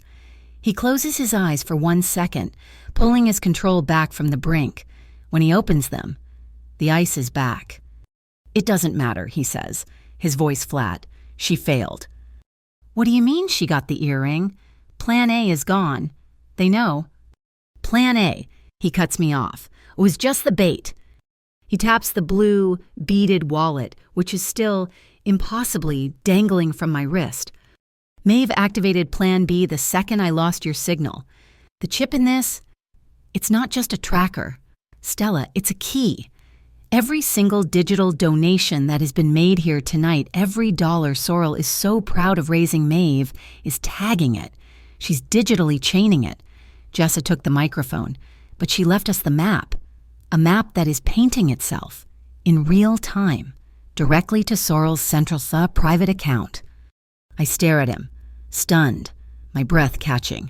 "So while I was in that room, while you were fighting for your life," he says, and the cold, thin, terrifying smile I saw on the pier returns to his lips, "I was dancing." He looks over my shoulder, out at the ballroom. Eamon Sorrel is on the main stage, holding up a hand for quiet, trying to calm the crowd. "I found Eamon Sorrel on the floor," Maurice whispers. "We shared a glass of champagne. I proposed a toast." "A toast?" "To the sea," Maurice says, his eyes locked on Sorrel, "where everything, no matter how deep you bury it, eventually floats to the surface, even the darkest secrets." He looks back at me. His gaze softens for a fraction of a second as he sees the blood on my neck again. He lifts his hand, his thumb gently, almost imperceptibly, brushing the skin near my earlobe. His touch is a shock, warm and electric. "But first," he says, his voice dropping, "we get you cleaned up, and then we watch the trap snap shut." Maurice's thumb brushed the skin just below my throbbing earlobe. His touch was electric, a shocking point of warmth in the middle of the chaos. His eyes, however, were fixed on Eamon Sorrel, who was on stage trying to calm the crowd about the alarm I'd set off in the exhibit hall. "He's good," Maurice murmured, his voice a low vibration against my skin. "He's almost calming them down." "But they know we're here," I whispered, pulling back slightly. "Jessa, she took the earring. They know we're listening." "She's a symptom, not the disease." He touched his own ear, where a nearly invisible, flesh-toned communication device was nestled. I hadn't even seen it. "Maeve's in. The data dump to the federal servers is happening now." As if on cue, a new alarm started. It wasn't the shrill, localized siren from the exhibit hall. This was a synchronized, pulsing beep coming from all 10 of the Blue Harbor donation kiosks scattered around the ballroom. Eamon Sorrel, who had just managed a charming laugh about overzealous museum security, froze. His silver head turned toward the nearest kiosk. One by one, their glowing blue screens, which had been cheerfully thanking people for their money, flickered and turned a solid, angry red. Black text appeared on every screen. Text the entire room could read "Transaction pending, Federal Commerce Integrity Commission review." The waltz, which had weakly tried to restart, crashed into silence. The civilized murmur of the crowd died. You could hear a champagne flute clink against a tooth from across the room. Sorrel's face went rigid. The charming, silver-haired philanthropist vanished, replaced by a block of cold, salted stone. He knew, in that instant, that this wasn't a glitch, this wasn't an accident, and this was an audit, a live, public execution of his finances. I saw him, Harold. He wasn't near Sorrel. He was by the service entrance, his face a mask of greenish-white sweat, his eyes darting between the red screens and his boss. He saw Sorrel's face freeze, and then he saw me, standing in the alcove, with Maurice. His terror, his panic, it all collapsed into a single ugly point of blame. He knew I did this. "You!" he shrieked, his voice cracking over the beeping of the kiosks. He lunged, not at Maurice, at me. He grabbed my bare arm, his fingers digging in like hot claws, and he pulled. "You ruined it. You ruined everything." He was dragging me, just like he had at the restaurant. But this time, he wasn't heading for a bathroom. He was pulling me toward a black door marked Technical Bay Authorized Personnel Only. He was running, and he was taking his human shield with him. "Harold, let go," I twisted, my heels slipping on the polished marble floor. "Maurice," I screamed. Maurice was right behind us. He wasn't running, he was moving, a black-suited shadow of purpose. He grabbed the newel post of the stairwell Harold was dragging me down, using it as a pivot, and launched himself onto the steps. The metal stairs rattled and boomed under our feet, a narrow, steel spiral staircase leading down into the museum's guts, into the darkness. "She's mine! Zelinsky!" Harold screamed, half mad, yanking me down another step. I stumbled, my ankle twisting. Maurice didn't waste breath answering. He reached for Harold, his shoulder slamming hard into the rough brick wall of the stairwell, scraping a line of white dust onto his perfect tuxedo. Harold reached the bottom, shoved a heavy, insulated door open, and hauled me through. We fell into the cold. We were in a vast stainless steel cold room. The air was frigid, smelling of chilled wine and expensive cheese. A fine, condensing mist hung in the air, instantly clinging to my dress and his tuxedo. Rows and rows of silver racks held trays of delicate hors d'oeuvres, towers of shrimp, and buckets of champagne, all waiting for a party that was now falling apart. Harold shoved me, and I stumbled, catching myself on one of the cold metal racks. He stood between me and the door, his chest heaving, his mask lost, his face a grotesque mask of sweat and terror. Maurice filled the doorway, blocking the only exit. He was breathing hard, his hand pressed to his shoulder where he'd hit the wall.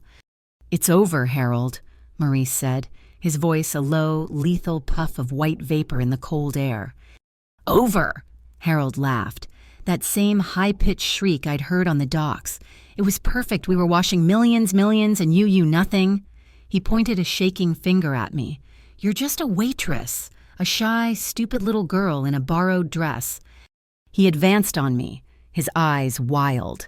I was going to be out. I was going to be on a beach, rich in you with your stupid, pathetic morals. I stood up straight. The cold air had cleared my head. The fear I'd felt in the stairwell was gone, replaced by a sudden, icy calm. I looked at this pathetic, shaking man. "You were never going to be rich, Harold," I said, my voice quiet, but it cut through his hysterics. "Even with millions, you'd still be the poorest man in the room." He stopped, confused. "What?" "You're poorer than the people you robbed," I said, taking a step toward him. "You're poor in dignity. You're poor in courage. You're just empty." My words hit him harder than a slap. His face contorted, a spasm of pure, narcissistic rage. "Empty," he screamed. "I'll show you empty." His hand shot to the back of his waistband, under his tuxedo jacket. He pulled out a black cylindrical object, not a gun. It was a high-voltage stun baton, the kind security guards carry. He flicked the switch. A vicious blue-white spark crackled at the end with a terrifying zzz. He lunged at me. I didn't even have time to scream. Maurice moved. He crossed the space in a single, desperate bound, shoving me so hard I flew backwards, my beaded wallet skittering across the floor. He put himself between us. Harold, blind with rage, shoved the baton forward. Maurice couldn't stop the momentum. He caught Harold's wrist, but not before the crackling end of the baton slammed against his own forearm. The sound was sickening. The smell of ozone and burning fabric filled the cold room. Maurice roared, a deep, guttural sound of pure agony. His whole body seized, his back arching. He gritted his teeth, his eyes squeezed shut, but he did not let go of Harold's wrist. He absorbed the full, 5-second jolt. The baton clicked off. Maurice staggered, his arms spasming, but his grip on Harold was like a steel trap. Harold stared, horrified, at the man he had just attacked, at the smoking sleeve of the tuxedo. My mind went blank. All I saw was Maurice, in pain, protecting me. I grabbed his good hand. "Maurice, get back!" I yanked him backwards, pulling him out of Harold's immediate range. At the same time, my other hand slammed into the main light switch panel on the wall. The room plunged into absolute pitch-black darkness. Harold yelled, a sound of pure panic, "Lights, turn on the lights!" In the black, I could hear him fumbling, shuffling, trying to find the switch, trying to find us. "He's near the door," I whispered to Maurice, who was breathing in harsh, ragged gasps beside me. My hands felt the cold metal of the racks. I gripped the edge of a large, stainless steel catering tray piled high with ice and oysters. "Get ready," I whispered. I lifted the tray. It was heavy. I threw it. With all my strength, I hurled it toward the door, toward the sound of Harold's breathing. Crack! Clang skitter. The tray hit the steel door with a sound like a car wreck. Oysters and ice exploded across the floor. The door flew open. Light flooded the room, silhouetting Harold, who was cowering by the ice spill. Oren and Luca filled the doorway. They had been on the stairs, part of the shadow team. They heard the crash. "Boss!" Oren yelled, seeing Maurice leaning against the wall, clutching his smoking arm. They had Harold in a second. He didn't even fight. He just crumpled, blubbering. I rushed to Maurice. "Your arm. My God, your arm." He waved me off, his face pale and slick with sweat. But he was standing. "It's fine. It's just electricity."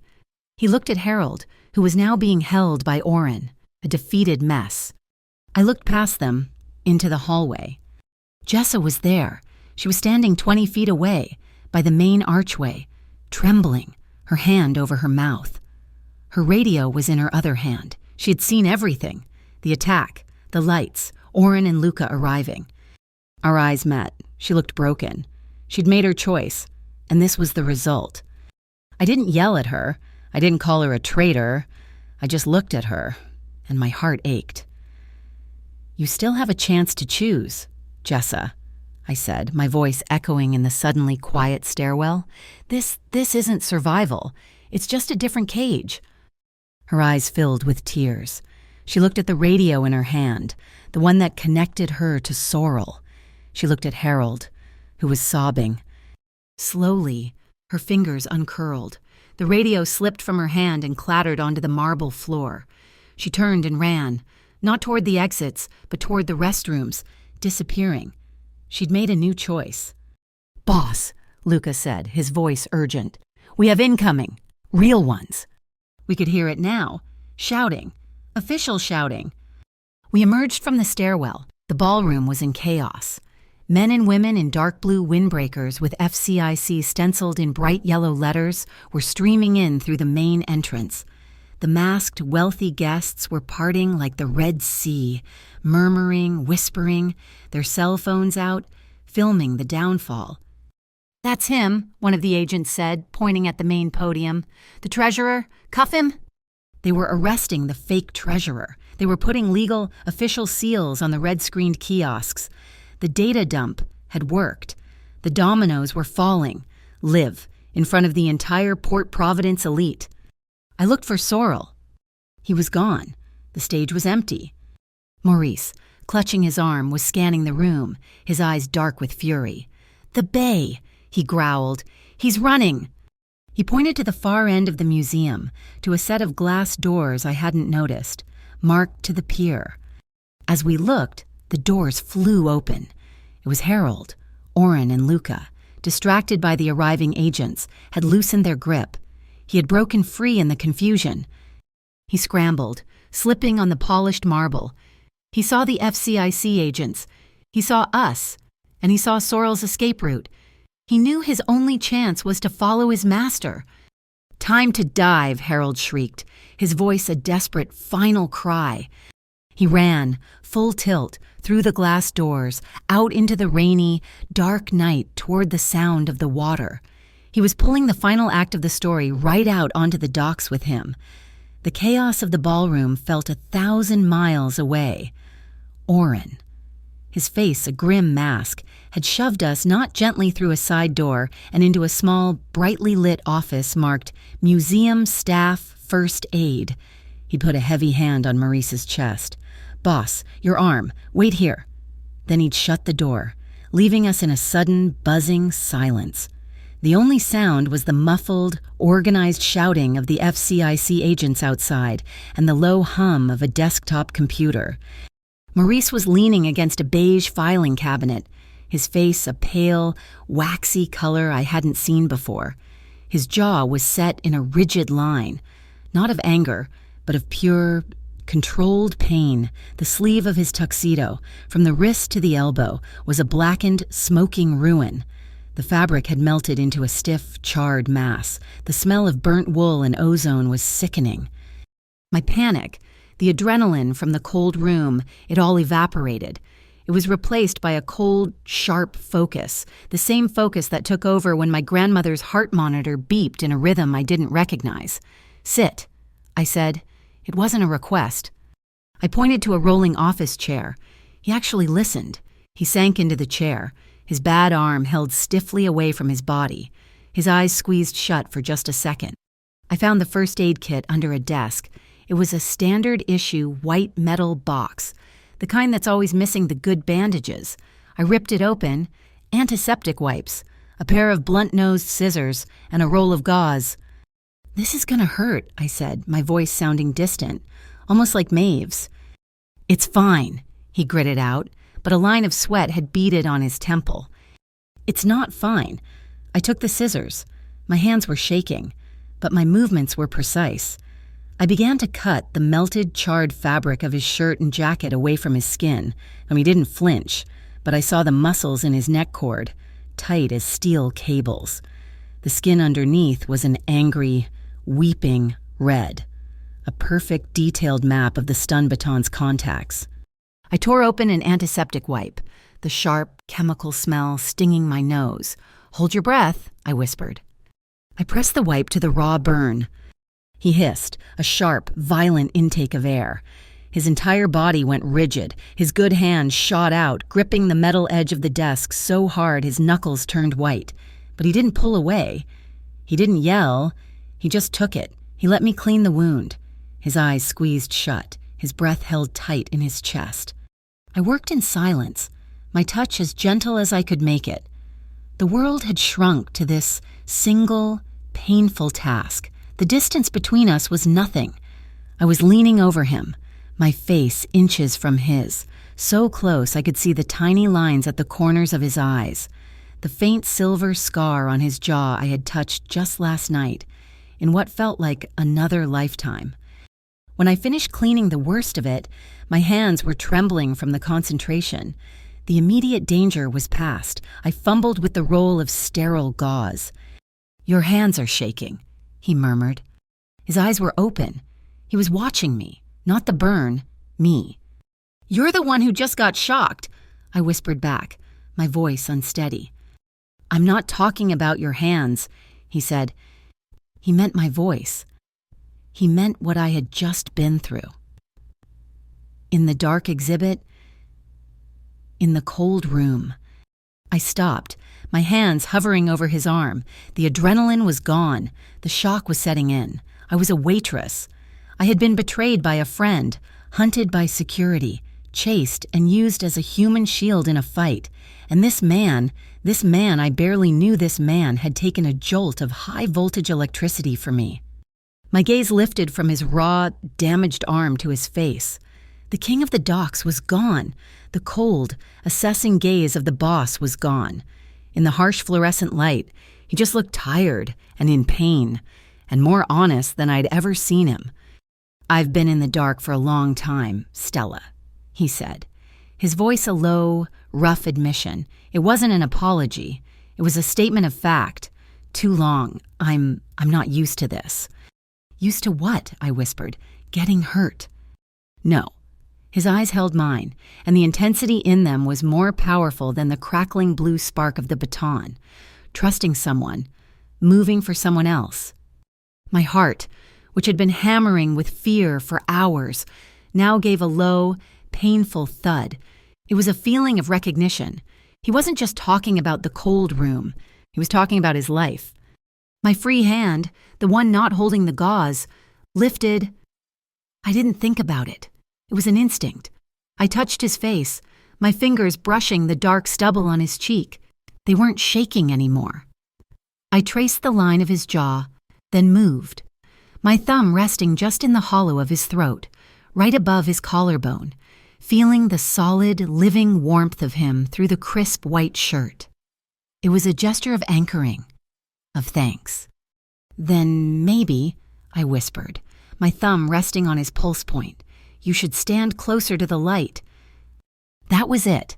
That was the invitation he'd been waiting for. He moved, his good arm coming up, his hand cupping the back of my head, his fingers tangled in my hair, which had half fallen from its pins.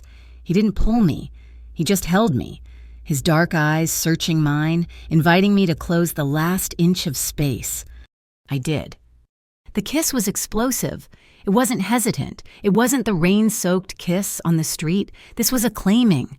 It was a decade of his darkness meeting the sliver of light I was offering. It was desperate and deep, a raw acknowledgement of what had just happened, of how close we'd both come to something terrible. It was the salt of his skin, the faint, metallic taste of adrenaline and effort. His lips were firm, sure, almost angry in their relief. But his hand in my hair was respectful. It was a contradiction. His mouth was possession, but his hand was gentle, holding me, not forcing me. I kissed him back with all the terror and relief and confusion that was raging inside me, my hands fisted in the front of his tuxedo, holding on. My heart wasn't beating, it was exchanging a rhythm with his, a frantic shared pace that was just for us. He broke the kiss, but only for air. He pulled back, his breath coming in ragged gasps, his forehead pressing against mine. "Stella," he breathed, his voice raw, my name a prayer. Before I could answer, before I could even find my own breath, he did something that shocked me more than the kiss. His good arm hooked around my waist, his injured arm braced against the chair. He stood, lifting me with him. I weighed nothing to him. He lifted me as if I were a doll and sat me on the edge of the high, metal examination bed against the wall. He stood between my knees, his hands resting on my waist. The intimacy of the position was sudden, overwhelming. The air in the room was thick, charged. He looked at me, his eyes dark, searching. The heat coming off him was a furnace. And then he stopped. He just stopped. He looked at me, his hands on my waist, not moving, not pulling me closer. He was asking, with his eyes, no words. "May I?" After all the violence, all the commands, all the running he was asking. The contrast this powerful, dangerous man, this king of the shadows, asking for permission with just a look undid me. A small, shaky laugh escaped me. It sounded insane in the quiet room. I reached out, my hands finding his broad, solid shoulders. "After," I whispered, my voice trembling. "After this is done." A slow smile, a real one that actually crinkled the corners of his eyes spread across his face. "After," he agreed, his voice a low, rough promise. He leaned in, his forehead resting against mine again.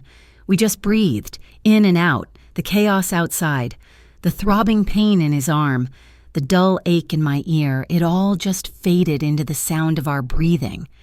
It was a promise, a ceasefire. The door banged open. "Sorry, Captain." Maeve Kit. She stood in the doorway, her black tablet in hand, her face as impassive as ever. She took in the scene in half a second, me on the high bed, him standing between my knees, his arm raw. The first aid kit exploded on the floor. She didn't so much as blink. "The storm," she said, "isn't over." Maurice straightened, and in that instant, he was the boss again. The intimacy evaporated, replaced by the cold, sharp air of business. He didn't look at me, but his hand squeezed my waist, just once, before he let go. "Sorrel," he growled. "He's on the move. He didn't go for a car," Maeve said, tapping her tablet. "He's on foot, heading for the private launch at Pier 7. "Pier 7, I breathed, sliding off the bed, Harold's Pier. "He's not alone," Maeve continued. "We just got a flag from our asset on the FCIC team. While they were securing the kiosks, someone triggered a fire alarm in the records basement. A man matching Harold Knox's description was seen leaving with a silver briefcase, a hard copy data case. Maurice and I looked at each other, the paper ledgers, the ones Harold had been holding as his ticket to ride. "He's not running from Sorrel," Maurice said, the pieces clicking into place, his voice flat and cold. "He's running to him. He's trading the case for a seat on the boat." Maurice turned to me. The softness was gone, but the promise wasn't. His eyes were clear, focused, and absolute. He held out his good hand. His injured one was wrapped in my clumsy gauze bandage. "What?" "We finished this on the docks." "Stella," he said, his voice hard, but with an underlying current of something new, something that was just for me. "And then we start something new." I took his hand. I didn't even think about it. We ran. We burst out of the medical office, past the confused, masked guests and the busy FCIC agents who barely gave us a glance. We ran through the grand, vaulted lobby, Maurice's injured arm held stiffly at his side, my beaded wallet still flapping against my wrist. We ran out the main doors, into the cold, wet night air. The rain had stopped, but the wind was still sharp, smelling of the sea. We ran toward the pier, and as we passed under the last bright floodlight of the museum plaza, I saw our shadows on the wet pavement. They weren't two separate shapes. They were one long, entwined shadow, racing toward the water. The night at Pier 7 was screaming. The wind, no longer buffered by the city, was a physical force, tearing in off the black water. It howled through the legs of the giant loading cranes and whipped the heavy mooring lines, making them thwack, thwack, thwack against the wooden pilings like frantic, angry drumbeats. The air was thick with the smell of diesel, rust, and the deep, dark salt of the ocean. Maurice's good hand was holding mine, and we ran, our dress shoes slipping on the wet, grooved metal of the pier. Ahead, I saw it, a long, sleek, black speedboat, its engines idling with a low, nervous rumble. Eamon Sorrel, his silver hair perfect even in the gale, was stepping aboard as if he were boarding a yacht in daylight. And then I saw Harold.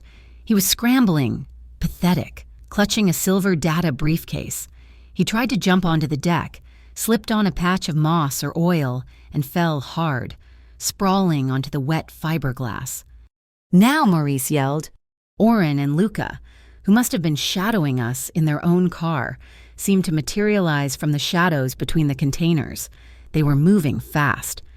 Sorrel, already on the boat, looked up. He didn't panic. He didn't look surprised. He just looked annoyed. He reached into his tuxedo jacket and pulled out a small, silver pistol. Crack! The sound was shockingly loud, sharp and thin, cutting right through the wind. A spark flashed in the darkness. It wasn't aimed at us. It was a warning shot, fired into the night sky. "Stella, behind the pillar now," Maurice roared, shoving me. I dove, sliding on the wet dock, my borrowed dress tearing at the knee. I slammed my body against one of the massive, thick wooden pilings. my heart feeling like it was trying to escape my chest. I peeked around the edge. I saw Maurice, Oren, and Luca spreading out, advancing, using the stacks of cargo as cover. I was safe, for a second. Going somewhere. A hand, slick with sweat and grime, clamped over my mouth. Another arm, thick as a steel bar, wrapped around my waist, lifting me off my feet. Harold, he must have doubled back in the dark while Sorrel had our attention. "You," he hissed in my ear, his breath hot and sour with panic. He was dragging me backwards, away from the pillar, across the dock, toward the boat. "You did this." Maurice saw it. "No," he bellowed. His face, illuminated by the flashing blue lights of the pier, was a mask of pure, primal fury. Harold didn't care. He hauled me onto the deck of the speedboat. He wasn't running to the controls. He was running from Maurice. He shoved open a small, narrow door and threw me inside. I fell, landing hard on a grated floor, the smell chemical toilet cleaner and mildew. It was ahead, a tiny, cramped, swaying boat bathroom. The door slammed shut, plunging us into near darkness, the only light coming from a single, dim, yellowed bulb above a small basin. It was the Aurelian hallway, all over again. But this time, the door was locked. Harold stood there, his back to the door, his chest heaving. He was a cornered animal, his eyes wide and bloodshot, the silver data case still clutched in his hand. "You ruined it," he panted, spittle flying from his lips. "It was my one way out, my one you brought me down. Well, I'm taking you down with me." He threw the briefcase. It clanged against the wall. He lunged, grabbing me by the shoulders. He was strong, fueled by a final, desperate burst of adrenaline. He shoved me back against the fiberglass wall. He saw the small, technical basin, the one with the pump faucet. He put his thick, meaty hand on the back of my head. "You like water, right," he screamed. "Marine biologist, go swim." He shoved my head down, forcing my face toward the dry, empty basin. But I wasn't the girl from the restaurant. I wasn't the girl who froze. My beaded wallet was still dangling from my wrist. I ripped it open. My compact mirror. I snapped it open, catching the dim, yellowy bulb, and flashed the reflected light right into his eyes. "Ah!" he screamed, recoiling, his hands flying to his face. I didn't hesitate. I brought my knee up, hard, jamming it into his soft stomach. He grunted a wet, sickening sound and stumbled back, giving me just enough space. I scrambled for the door, my hand fumbling for the latch, but the floor was slick with dock water, and my heel, the one on my expensive borrowed shoes, skidded out from under me. I went down, my head cracking hard against the base of the doorway. The door exploded open. Maurice. His face was something I had never seen before. It wasn't cold. It wasn't controlled. It was a mask of pure, unrestrained rage. Harold, recovering, saw him. He still had the stun baton tucked in his waistband. He ripped it out, the blue spark crackling to life. Zzz-zap. He lunged, not at me, but at the man filling the doorway. Maurice met the charge. He tried to grab the baton, but it slammed against his good arm, the one that hadn't been burned. Tsh Zazid. He roared, a deep, wounded sound, his whole body locking up. The two men crashed against the steel frame of the bathroom, a sickening clang of bone and metal. It wasn't a fight. It was a desperate, ugly, swaying brawl. Water sloshed in the basin. Harold raised the baton again. Cast off now, damn it," Sorrel's voice shrieked from the deck. We heard the whine of the boat's starter. Rrr. Then a loud click and silence. The engine died. Maeve. She must have had a key. Harold knew. He knew the boat wasn't leaving. He let go of Maurice, who was staggering, both arms now damaged, and he made one last desperate lunge. For me, still on the floor. "I'll kill you!" he screamed, his hands outstretched like claws. Stella, The voice was Jessa's. She was standing at the threshold, her red gala dress torn, her face a pale, tear-streaked mask of profound regret. She threw something, a small, red metal canister. My hand shot out. I caught it, a mini fire extinguisher.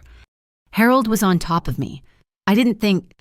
I pulled the pin with my thumb and squeezed the handle, shoving the nozzle right in his face. Foosh! A massive, choking cloud of white chemical foam filled the tiny, enclosed space. Harold shrieked, a high, muffled sound as his lungs filled with the dry, cold powder. He was instantly blinded, gagging, clawing at his own face. Through the white mist, a dark shape moved. Maurice. He tackled Harold low, a solid, powerful grunt. They hit the deck. Morris, using his full weight, pinned the sputtering, blinded man. He looked around. No cuffs. He saw the coiled mooring line by the door. With a grunt, he yanked it free, and with a series of fast, grim, efficient movements, he wrapped the thick rope around Harold's wrists, binding him tight. Silence. Just our ragged, chemical-tasting breaths, the white foam began to settle, revealing Harold, a defeated, sobbing heap. Then, whoop, whoop, whoop, whoop. Flashing blue and red lights washed over the pier, sweeping into the tiny room. The cavalry was here. We stumbled out onto the main deck, coughing, covered in foam. The pier was lit up like a movie set. Men in dark blue windbreakers, SCFI, the real ones were swarming. I saw Luca and Oren, hands raised, identifying themselves to a federal agent. And on the dock, Eamon Sorrell was in handcuffs. His silver hair was a mess. His mask of charisma was gone. He was just an old, angry, defeated man. "You don't know who I am," he was yelling. "I want my lawyer. I'll have all your badges." 2 agents hauled Harold, dripping and bound, off the boat. He looked like a drowned rat. He saw me, standing there, wrapped in the smoke and foam. "I just wanted a way out," he sobbed, snot and tears streaking through the white powder on his face. "Just a way out." I looked at him, and the fear I had carried for months finally, completely, evaporated. I just felt empty. A way out isn't on a stolen receipt. "Harold," I said, my voice was steady. The rain, which had been a driving mist, suddenly stopped. The wind died, as if the city itself was finally exhaling. Maeve was there, talking quietly to a man in a suit, handing him the silver data case and a tablet. The digital logs. The trap was shut. I saw Jessa. She was standing by the gangplank, talking to an agent. She was crying, but she was talking, confessing. I walked over to her. She looked at me, her eyes brimming with shame. "I'll tell them everything, Stella," she whispered. "I'm so sorry." I didn't say anything. I just took her hand. It was ice cold. I squeezed it. Just for a second, forgiveness is a raft. You never know when you'll need one. I turned. Maurice was standing right behind me. He was a wreck, covered in foam, his tuxedo ruined, his good arm bleeding, his bad arm wrapped in my clumsy gauze. He shrugged off his ruined, foam-caked jacket and draped it over my shoulders. It was heavy and damp and smelled of smoke and him. It was a perfect final echo of that first night in the rain. "It's over," he said, his voice rough. "It's over," I agreed. We walked away. No one stopped us. We walked off the pier, past the flashing lights, past the shouting men. We walked until we were under the dark, quiet awning of a warehouse, the same one where I had hidden in the rain, a lifetime ago. The air was clean, washed by the storm. He turned to me. The city was quiet. He didn't say, "Are you okay?" He just looked at me. His good hand, the one that wasn't bleeding, came up. His fingers, rough and stained with grime, gently brushed the foam from my hair. His thumb rested on my cheek. "After," he whispered, his voice raw. "After," I breathed. He leaned in. This wasn't the frantic kiss in the medical room. This was a promise. It was deep. It was slow. And it was profound. It was a kiss of respect. It was a kiss that said, "We survived." It was a kiss that said, "This is the beginning." His hands were gentle, one on my waist, the other on my face, holding me like I was something precious, not something to be dragged into a bathroom, something to be anchored to. The papers called it the biggest financial bust in Port Providence history. Harold Knox took the full charge for fraud and extortion. Eamon Sorrell, facing a mountain of evidence from Maeve's tablet and Harold's paper logs, was indicted for money laundering and the smuggling of priceless maritime artifacts. The Blue Harbor Relief Fund dissolved like sea foam. As for the Aurelian, it reopened 2 weeks later, under new management. The first new policy, which I wrote, was that all charitable donations were strictly voluntary and 100% transparent. And Maurice, he still owned the docks. He was still a man of the shadows, but he stopped standing in them. He chose to stand in the light, with me. Thank you so much for listening to this story. We would be absolutely thrilled if you'd leave a comment below letting us know where in the world you're listening from. We love hearing from you and sharing our thoughts. Please don't forget to subscribe to our channel, Mafia Boss Stories, and like this video. If you enjoyed this, please consider supporting us further by hitting the hype button, so this story can be heard by even more people.